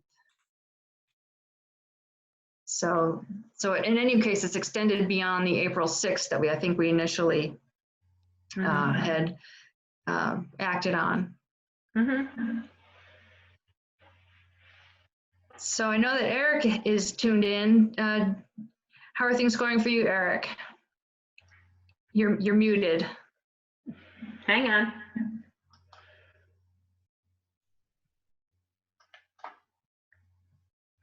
Come on. Eric, can you unmute yourself? Did I do it? Yes, you did. Yeah. A block pops up and wants to say unmute or whatever. So, for us, it's going good. We're down to just the upper notch right now as far as our worst road, and that's actually not that bad. Frost is probably, I'd say probably 80% out right now, so we're in pretty good shape right now.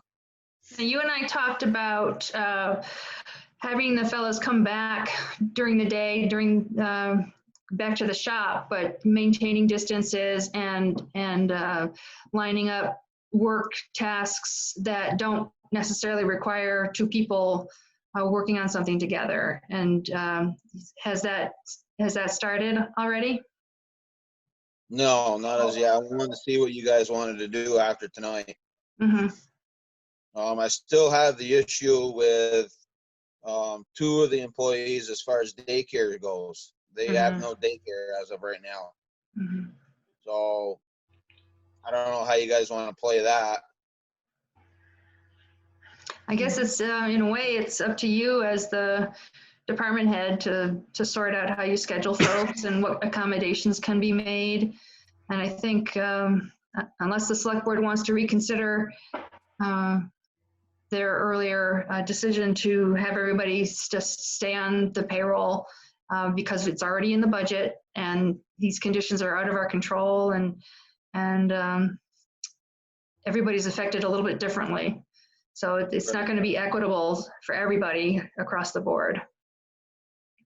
I think that maybe the best way to handle it is just to be clear that if there's any way that their other half can juggle their schedule so that they can put in some time. It's hard for everybody, and I definitely don't want to penalize anybody who's got little kids, but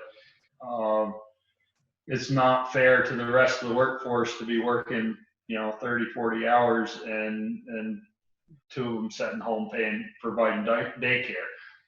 That said, I know that needs to be done, and if that ends up being the case, that they can't split it with their significant other, then so be it. But I think that at least has to be put out there that they make an attempt to, split a day or a couple of days with their partner to make sure that they can help us out. That would be my take on it. Hey, Eric, is there something they can do from home, like online, connect in, order parts, do whatever? Is there something that you can delegate to them that they could do from home? Yeah, I could delegate some of the lining up stuff for the job that we want to do on the Notch Road, as far as getting hold of the contractors and the paving guy, and he could order parts. If I could call him and have him order the parts, yeah, I guess there's stuff I could have him do at home.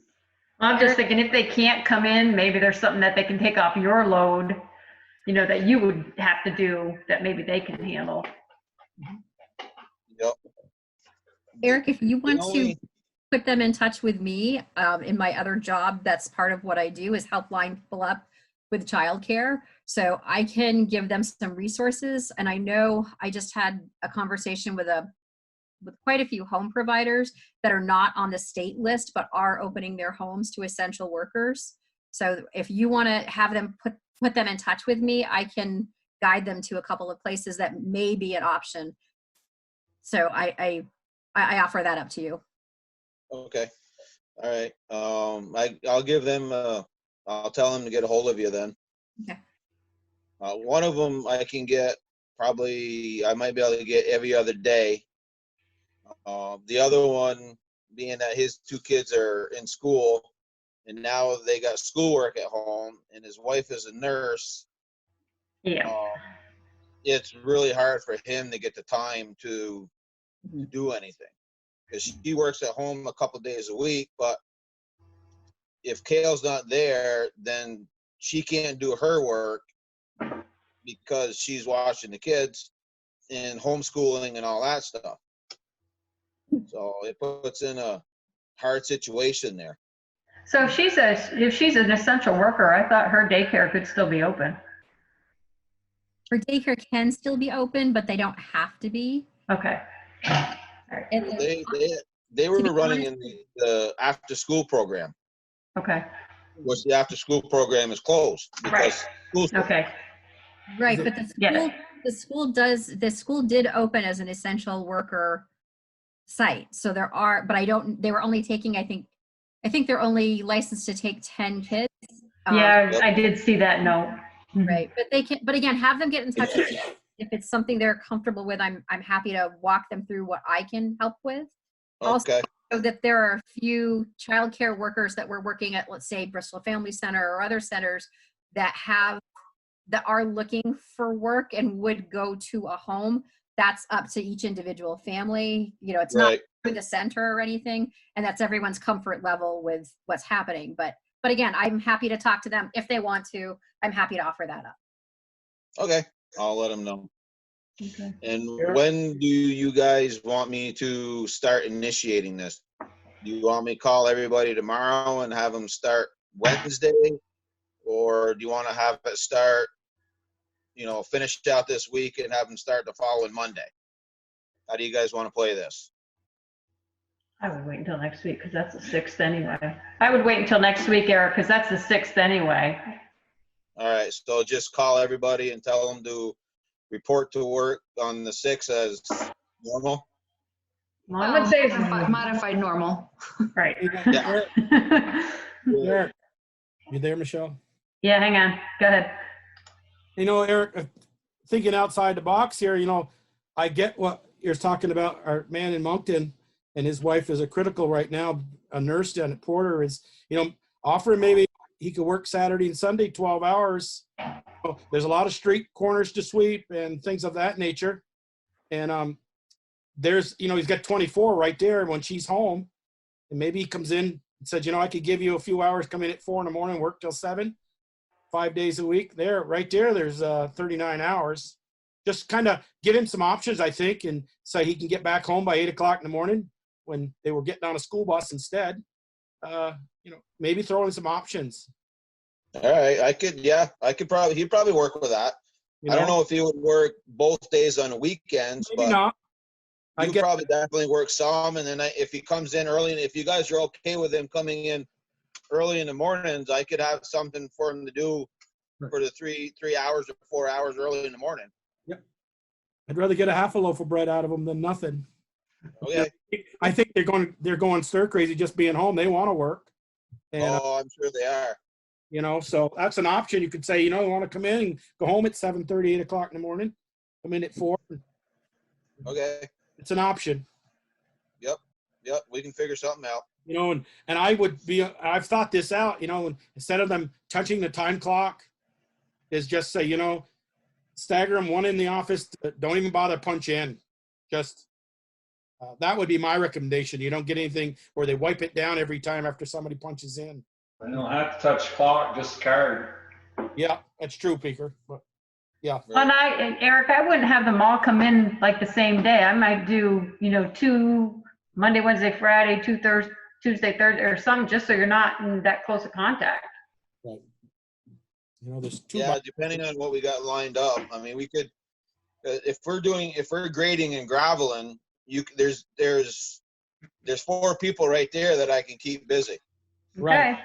They're each in their own piece of equipment, so they're not together. Okay. So, and some days you're right, like on a rainy day, like Sunday, for example, I would probably say go home on Sunday or a rainy day like that, because then we're in the shop. Right. And depending on what we're doing in there, we're close together. Yeah. So you could say rainy days, as long as there's no washes or anything.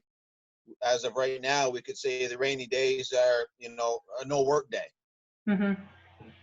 Eric, unless we can do some ditching or something like that where we can get out. But right.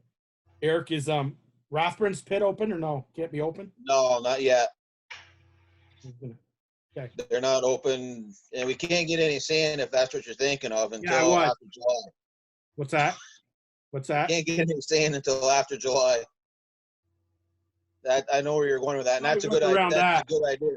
But we could probably, I think the board and Valerie could work around that. Eric, you're talking about budget because your budget line is blown? Right. The sand line is gone. So if we were using next year's budget, I would have to see if Rathburns would hold on to the bill until after July 1st. And then Kale could start trucking sand, or that'd be a couple weeks, right? Huh? That'd probably take a couple weeks, 2 buys, right? Yeah, it takes a good 2 weeks with 2 guys. My worry is you guys just get so far behind that you're never going to catch up. We're not behind as of yet. Yeah. But spring's going to break here, and you're going to want to sweep corners and. Yeah, we got to get the broom on, and I mean, but you could still get a heck of a snowstorm here in the first couple weeks of April. Yeah. We've had them before. Yep. It snowed pretty good over here today. Oh no! Don't tell me that. Keep it over there, Valerie. It's gone now. Jinx is there. Keep it over there. Yeah, I know. Anything else? Thanks, Eric. No, I'm good other than that. Okay. How's our, well, I can't say it. Mine. I'll ask you tomorrow. Bruce, how's it going with you? Wait a minute, I gotta mute him. Only we could tell. Go ahead, Bruce. There he is. Hey, we continue to practice safe social distancing. There are some calls that if we can handle it by phone or email, that's what we're doing. We've modified schedules to try to be out when traffic seems to be at its busiest. So we're doing fine. Well, good. You can't have too much traffic, can you? If everybody's supposed to be staying home. There's still traffic out there. All racing to the grocery store. Yeah, for toilet paper and paper towels. We're rational on milk now. Yeah. Only by 2 gallons. So Meredith, how about the rec department? Wait a minute, gotta unmute her. There you go, Meredith. Thanks. We're actually doing quite well. We Skype every day. We have our meetings, Zoom meetings on Fridays. We've gotten a hub manual in its draft form. So I think I was talking to Alex and he said that they would start to look over it and finalize it. Gone around and checked out the parks.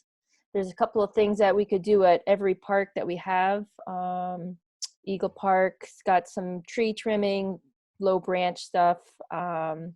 Eagle Park, same, or Sycamore Park, the same. And just reaching out and keeping communicating with the instructors, updating our MyRec, our social media, and just keeping the community engagement. So it's been actually pretty successful working from home. I think Taylor's on there. She might want to add a couple of things. Go ahead, Taylor. Oh, Skype. Yeah, so the hub has been working, or I've been working from the hub, and Alex has been working with me as well, and Taylor. And so we've just been trying to get everything as organized as possible for when we eventually open. And, doing some paperwork around things that never got done, like the hub manual and organizing the camps, because we're planning on trying to have everything just go really well and really smoothly as soon as we start again in the summertime. And then I've also been working with Ian on the Addison County Mutual Aid. And so we've been trying to organize volunteers and make sure that runs smoothly as well, in addition to engaging with teens and trying to figure out ways to still support them and the community in general. So yeah. Okay.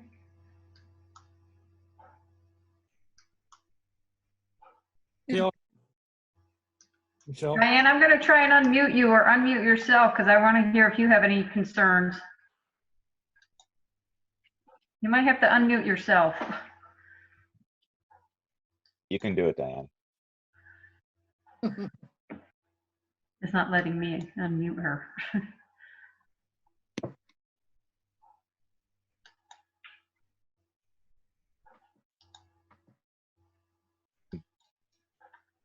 Yeah, I can't, unless she's not there. I spoke with her today. We had a Okay. meeting. So for one of my tasks since 2 weeks ago was to sort of connect with the Addison County Mutual Aid, vet that. So we did. It was used as a resource. Regional Planning Commission had sent it out. So I reached out to them. I became a point person, working with another person who was already the point person for Bristol. They since then have sort of stepped away, just given the amount of time that they had. And so I rallied a couple people, and so we now have 4 point people for Bristol, possibly 5. Taylor has agreed to take on the main person. She would be responding to calls of help through that particular website, and also sort of be looking at the volunteers that are coming in and signing up, and also recommending that people sign up if they need help or can give help. I'll be sort of the point person as select board member.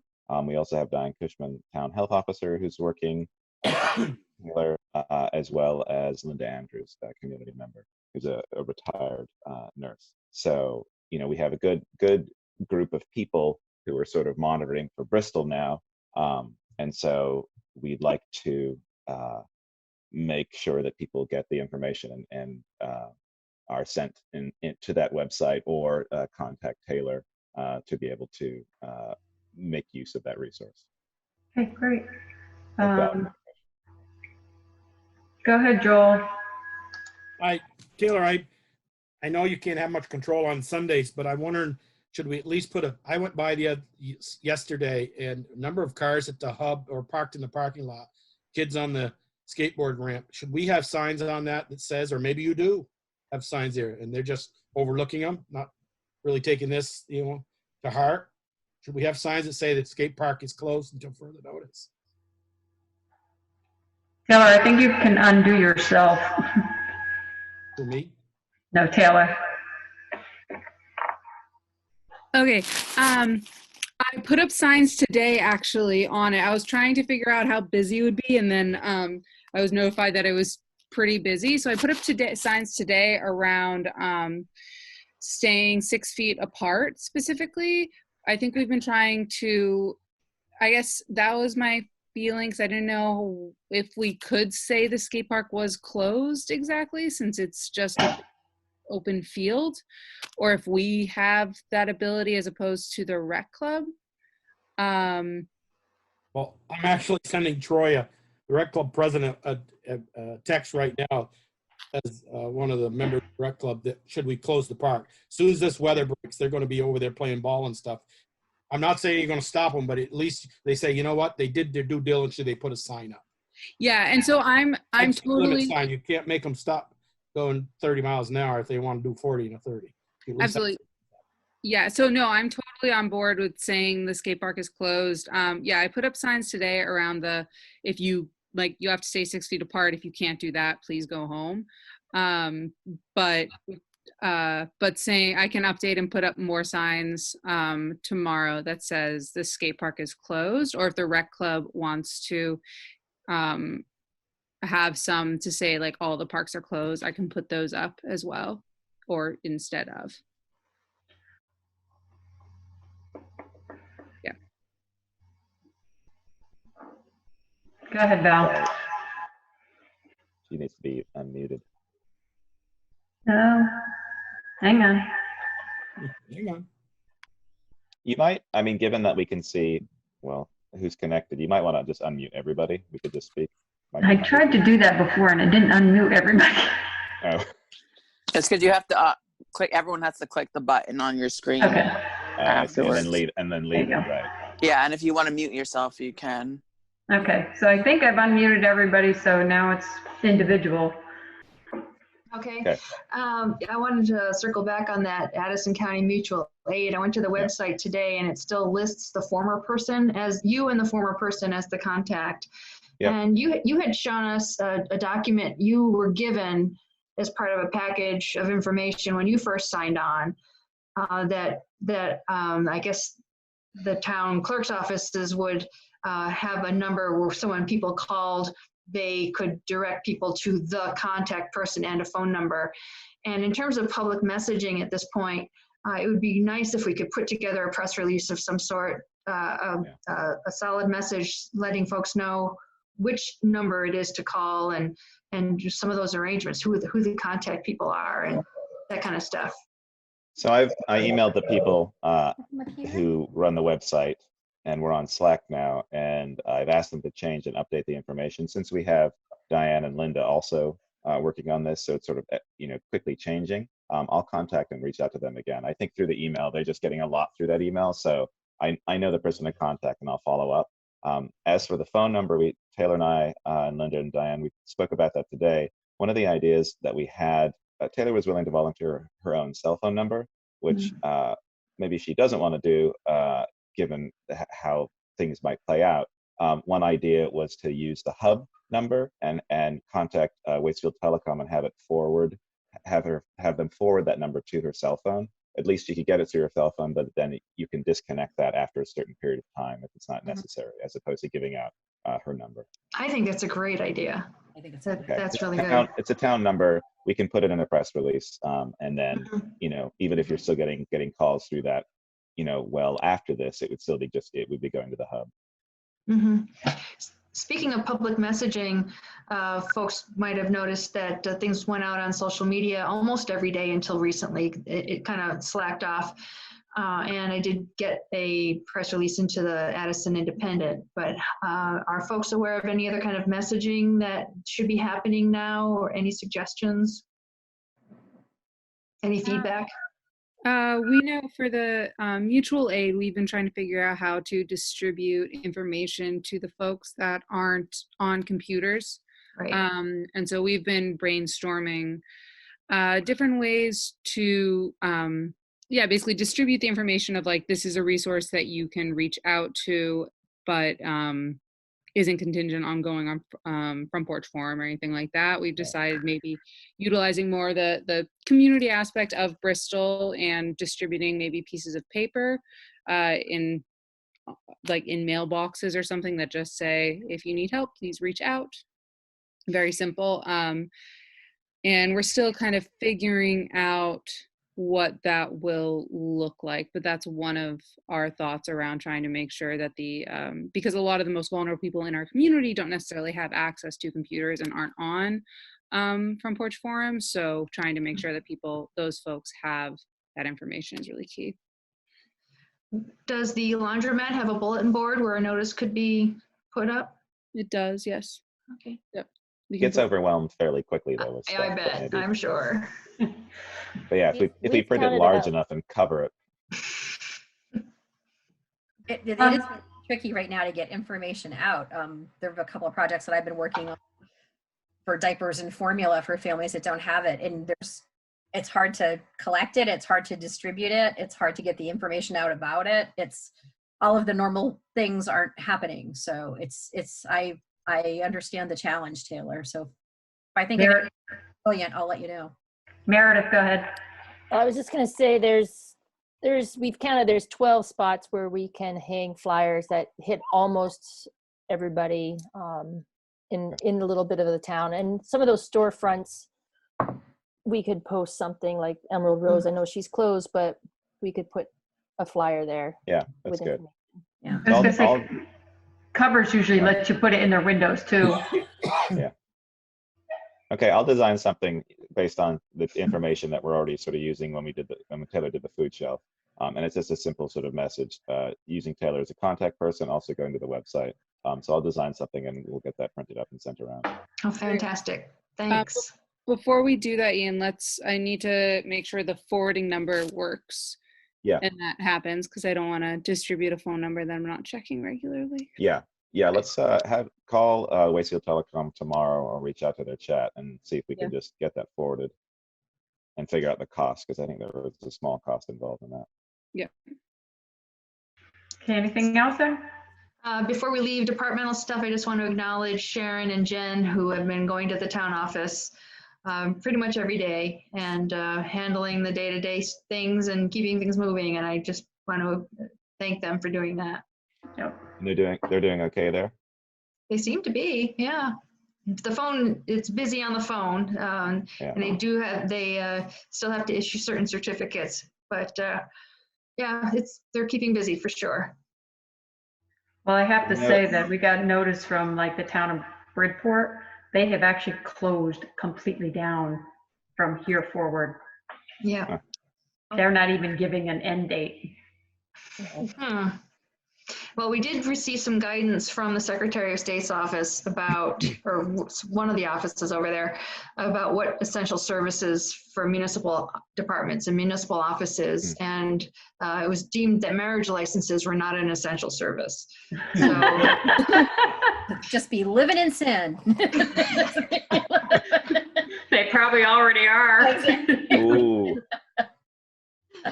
So each office is handling that a little bit differently. They're finding workarounds about how to still be responsive, but that had been deemed as not an essential service. Before we leave the subject, I want to circle back to a recommendation that Jen had made, because at the last meeting, there was consensus about extending the deadlines for the dog licenses and the property tax due dates, but there wasn't a specific motion in the minutes. So perhaps we can go back and clarify that for the record with a motion. I'll move that we move the deadline for taxes and dog licenses to May 5th. Second. Who seconded? Go. Thank you. Any more discussion? All those in favor say aye. Aye. Any opposed? Okay, motion carries. Great, thank you. Okay. Are we done with that? Michelle, I got one more thing on it's really not operations and municipal, but it was going to be under selectmen's concerns, but we might as well just talk about. Ian, do you have a drop dead date that you need to either with Pocock Rocks, like by May 15th, if still not ordered, to give Pocock Rocks? No, it would be just Bristol Core's decision. My leaning right now is that we'll cancel it. I think we're months and months away from any sort of normalcy, and bringing in 1,500 people, there's just no way that we should even be attempting to do that. And I know of other people who organize festivals around that time that are canceling, larger perhaps, but it's still decision. Yeah. Wonder if you were going to hold off maybe by at least maybe May 1st. Well, yeah, we can definitely do that. I mean, I can talk to the board, but it's just the combination of what's happening now, but also our road project too. Everything on that is going to be pushed, and so it's possible that there could be no road or paving to even set tents on. But more than likely, it's looking, given that we're actually looks like we're doing quite well with people staying at home. All of that works towards just things taking much longer. So I think we probably won't cancel it, and we'll also need to be looking at July 4th too, because that's something that that committee has to look at as well. And the Memorial Parade. Right. I think the Memorial Parade is probably done. I mean, they canceled Vermont City Marathon. My guess is that's going to be done. Yeah. The Conservation Commission is going to talk about pushing Green Up Day until May 30th. But we'll see. Yeah, they made that announcement. They did make that announcement. Okay. Tasha, did you have something you wanted to say? Well, wouldn't the Memorial Day parade be up to the Legion since they're putting it on? Maybe, but they do have to use the town roads in that, so we may be able to encourage them differently. I mean, that's a good point, but as select board members, we have to make sure the health of the citizens of Bristol is the #1 priority. So we can say you can have it, but it's not down our street. Mm-hmm. Okay, then they're in their parking lot. I'm not going to say I want to do with them, but I mean, our first priority is the health of the town of Bristol. Yeah. My guess is Well, they'll I make would the right say, decision I would anyway. say if that's your decision, then you need to let them know now. I mean, because that's what we're deciding on Wednesday about Virgins. So if you're saying no to parade and you're not going to allow them, then personally, I would be mad if you guys canceled it like weeks before rather than giving me a couple months notice that you're canceling it or not giving. I mean, because really it's the state. They have to go to the state for a permit, correct? Not the town. In this case, yeah, I think so.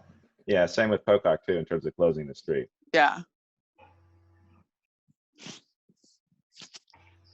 Well, if somebody want to reach out to Ron?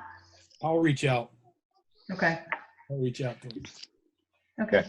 I probably, if I don't, you get over here and Ron, you're probably going to wait and see what the gun's going to do. Okay, can we move on? Yep. Okay. Review and adopt the updated Bristol Emergency Operations Plan. So hopefully folks had a chance to glance at it in the email that was sent. I forget exactly when, but yesterday maybe. Yeah, I saw it.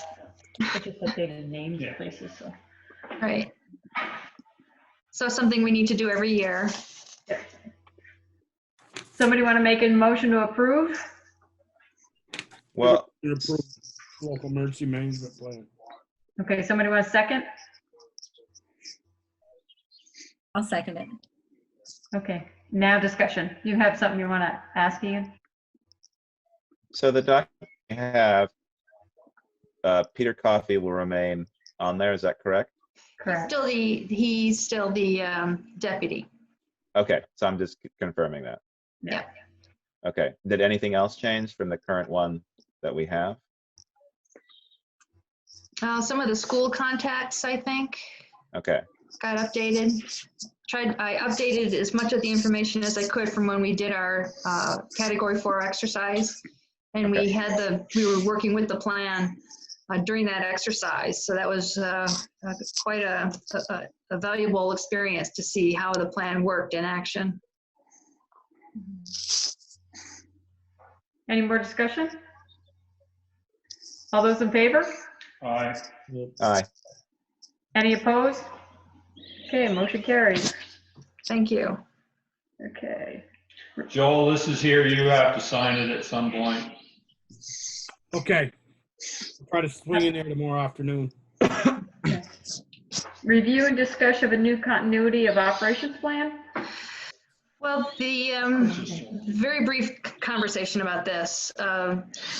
The Vermont Emergency Management is urging municipalities to develop this continuity of operations plan, and that the template they provided is more complicated than I expected. So we're looking for some technical assistance about how to best complete this plan. But the situation with this pandemic certainly shows some light about why we should have something in place that we can follow if key people in the department or our municipal operations just aren't there for whatever reason.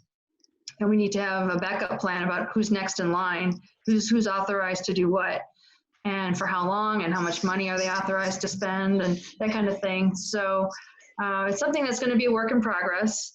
And I'll be meeting with department heads at some point when we get a better handle on how best to put this together. But it's something that we'll be working on. So we don't really have to do anything tonight on that? No, I thought there might be something for folks to look at and to begin to have a conversation, but this is just more of an update now about we're still in the very early stage of this. Okay. I have a quick question about the homeward bound agreement. Who's the authorized signature? Is that me or is that? You can do it. Okay. And Joel, Darla, and Ian, the annual financial plan for town highways is here. You guys will have to stop and sign that at some point. Okay. And well, and then the orders, the warrant, and there's some liquor licenses that needs to be signed. Is there any way we can sign electronically, or do we not have that capability? I don't think we have that capability. Okay. Okay. Because I can send you a signed one that I've signed. I mean, as a PDF, but I don't know if Valerie can do anything with that. Sometimes when PDFs are signed, they can't be modified. Okay. It depends on the settings that are used when the signature is applied. Oh, okay. And that's up to the state whether they need a. Can you Some unmute agencies Darla? don't accept digital signatures, and they still need to see ink. What's that, Tasha? Can you unmute Darla? No, sorry, Darla. I didn't mute you. Apparently you can mute yourself, but you can't unmute yourself. That's correct. Yeah.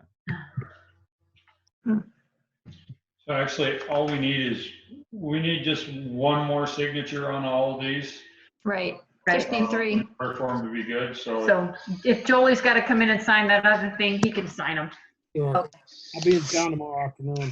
Valerie, I'll call you before I come in. Maybe you can just bring them out. Well, you have to call Sharon or. I'll call Yeah. Sharon. That's it, Val, you're not there.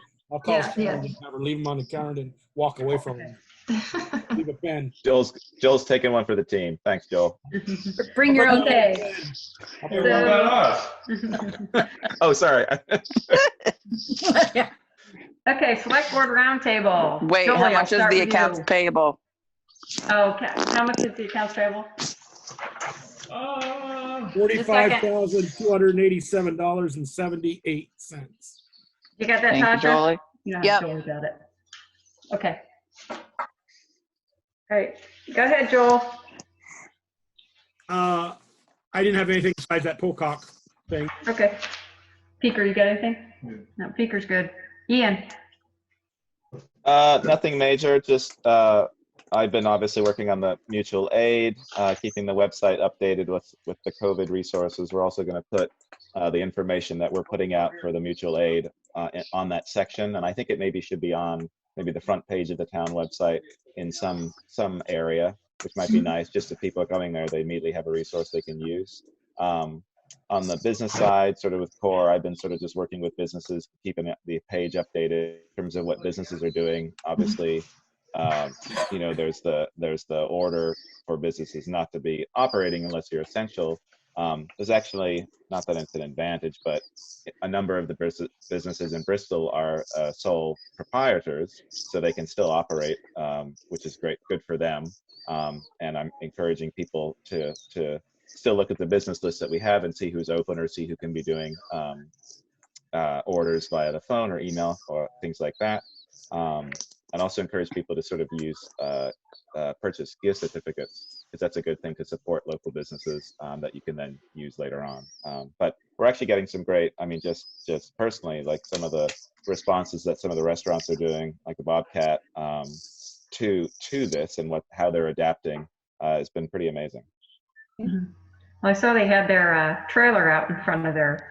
Yeah, the trailer's out for a little bit, and I think they've parked it. They've cleaned everything, and then they're offering, you know, changing up the menu and just sort of, you know, they're just like engaging with the community in a different way, but still being very active. I mean, a lot of businesses are doing that as well, and it's the nice thing is that a lot of our businesses can, you know, if no one's going into the store, the person who works there can still go in. Like Melissa at the bookstore, she's there and she's fulfilling orders and doing deliveries. The same with Simon Says and Emerald Rose, you know, gifts, things like that. So. Okay, Darla. So, I've been really impressed with the number of people, you know, that are walking. I never knew there were so many dogs in Bristol. A lot of people go parading by here with their dog. And people are being really respectful, giving each other space. I think it's really great. Driving downtown is very surreal these days with all the empty parking spaces. I've had ordered dinner from pretty much every restaurant downtown, and it's really great the way that they're, looking, outside the box completely. Placing orders over the phone. I've been impressed with that. A couple of things. I love the bear hunt that Meredith put together. I think that was really great. I don't have a bear, but I have a moose in my window. So moose and bear, not moose and squirrel. So yeah, just really, I think there's some really innovative things happening in town. I haven't had anyone approach me with challenges really, not so far, but yeah, I know there's a couple of folks in my neighborhood that talked about Shaw's has started delivering, and that's a great resource. I haven't ordered from them yet, but I did go to Hannaford's in Middlebury this weekend. There were a lot of people in masks and gloves, and not everybody was being mindful of space. And knowing that I have an option locally to be delivered to, I think is great. I'll be taking advantage of that. Ian, Michelle, just go ahead. Ian, I think that group that you were with, Addison County Mutual Aid, but as Peeker and I know, there's been an Addison County Mutual Aid system in Bristol or in Addison County 1954, and that's the Firefighter Association. So I was just wondering if they would think they ought to pick a different name if they're going to continue. It's not a mutual aid group though. It's an association, Joel. What is the group that's helping out now, Peeker, you mean? No, the Firefighters is an association. It's not we have a mutual aid agreement. It's not Addison County Mutual Aid. It's Addison County Firefighters Association, and within the association, they have a mutual aid agreement. Right. So it's not, I don't feel it's a conflict. I kind of Oh, I thought don't the think it's a same thing the conflict. I first just time I wanted- heard it, but when I thought it through, I don't think it's an issue. I just didn't want them to get confused like the Bristol Rec Club and Bristol Rec Department has been for me. Yeah. Right. You know, the names are so close. I think the only ones you have to worry about that with are firefighters. Yeah. All right, and I don't really have anything other than say I'm impressed with the community support. I can tell you the restaurants I tried to call takeout in Middlebury because I'm trying to support different ones. I could not get through because the line was busy for hours. I finally gave up. But so I'm glad to see the community is supporting takeout. Okay, Valerie, town administrator's report. I don't have a lot to add. I just want to, if you didn't see my note, that we did finally get the notice to proceed from the Northern Border Regional Commission. So we are proceeding with those negotiations with the engineer. We got word that VTrans extended the due date of their paving grant applications to May 15th. So we'll be going for that for paving on Moncton Road. And I think May or April? May 15th. Okay, sorry, I had April for some reason. So I'm just trying to adapt to this remote situation. I mean, the only other thing that I saw was they aren't starting April 1st on the AOT project. Right.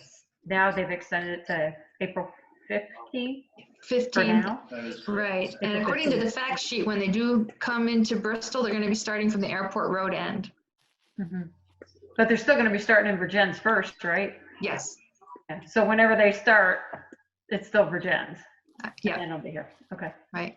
All right. So for that, the sign, the giant sign that they put up, the electronic one, that says April 1st. I hope they're going to change that.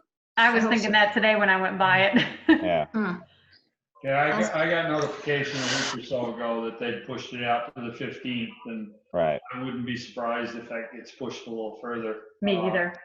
They're going to start with shoulders and culverts in Virgins, so it'll be a few days before they're here. I'll let you know when they're done. So Let us know when they start. We're literally right there. So given that we have that's being pushed, let's say it's pushed to the mid-April or maybe further, where does that land in terms of our sidewalks? Is that into June or perhaps? You can walk on these until they tear them up. Yeah. I don't know what it does. I mean, they petitioned the state to start a month early, and my guess is probably they're going to be pushed back to their May start date. Is probably what's going to end up happening. Yeah. Okay. Anything else? All right. So we're going to go into executive session, and Val, you're going to send us a new meeting. Yes, and it's going to take me a few minutes to figure that out. Okay.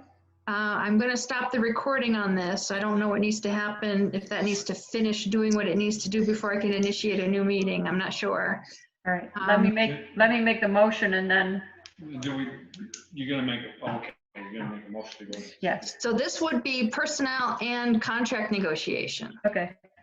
I'll make a motion that we enter an executive session to discuss personnel issues and contract negotiations per 1 VSA section 313. Somebody second? Second. That was Peeker. Any discussion? All those in favor say aye. Aye. Aye. Any opposed? Okay. Stay tuned. All right. We'll see you in a Thanks, few. guys. Bye. Okay. See ya. Bye. Bye, Tasha. Night, Bruce. Nice, Masha.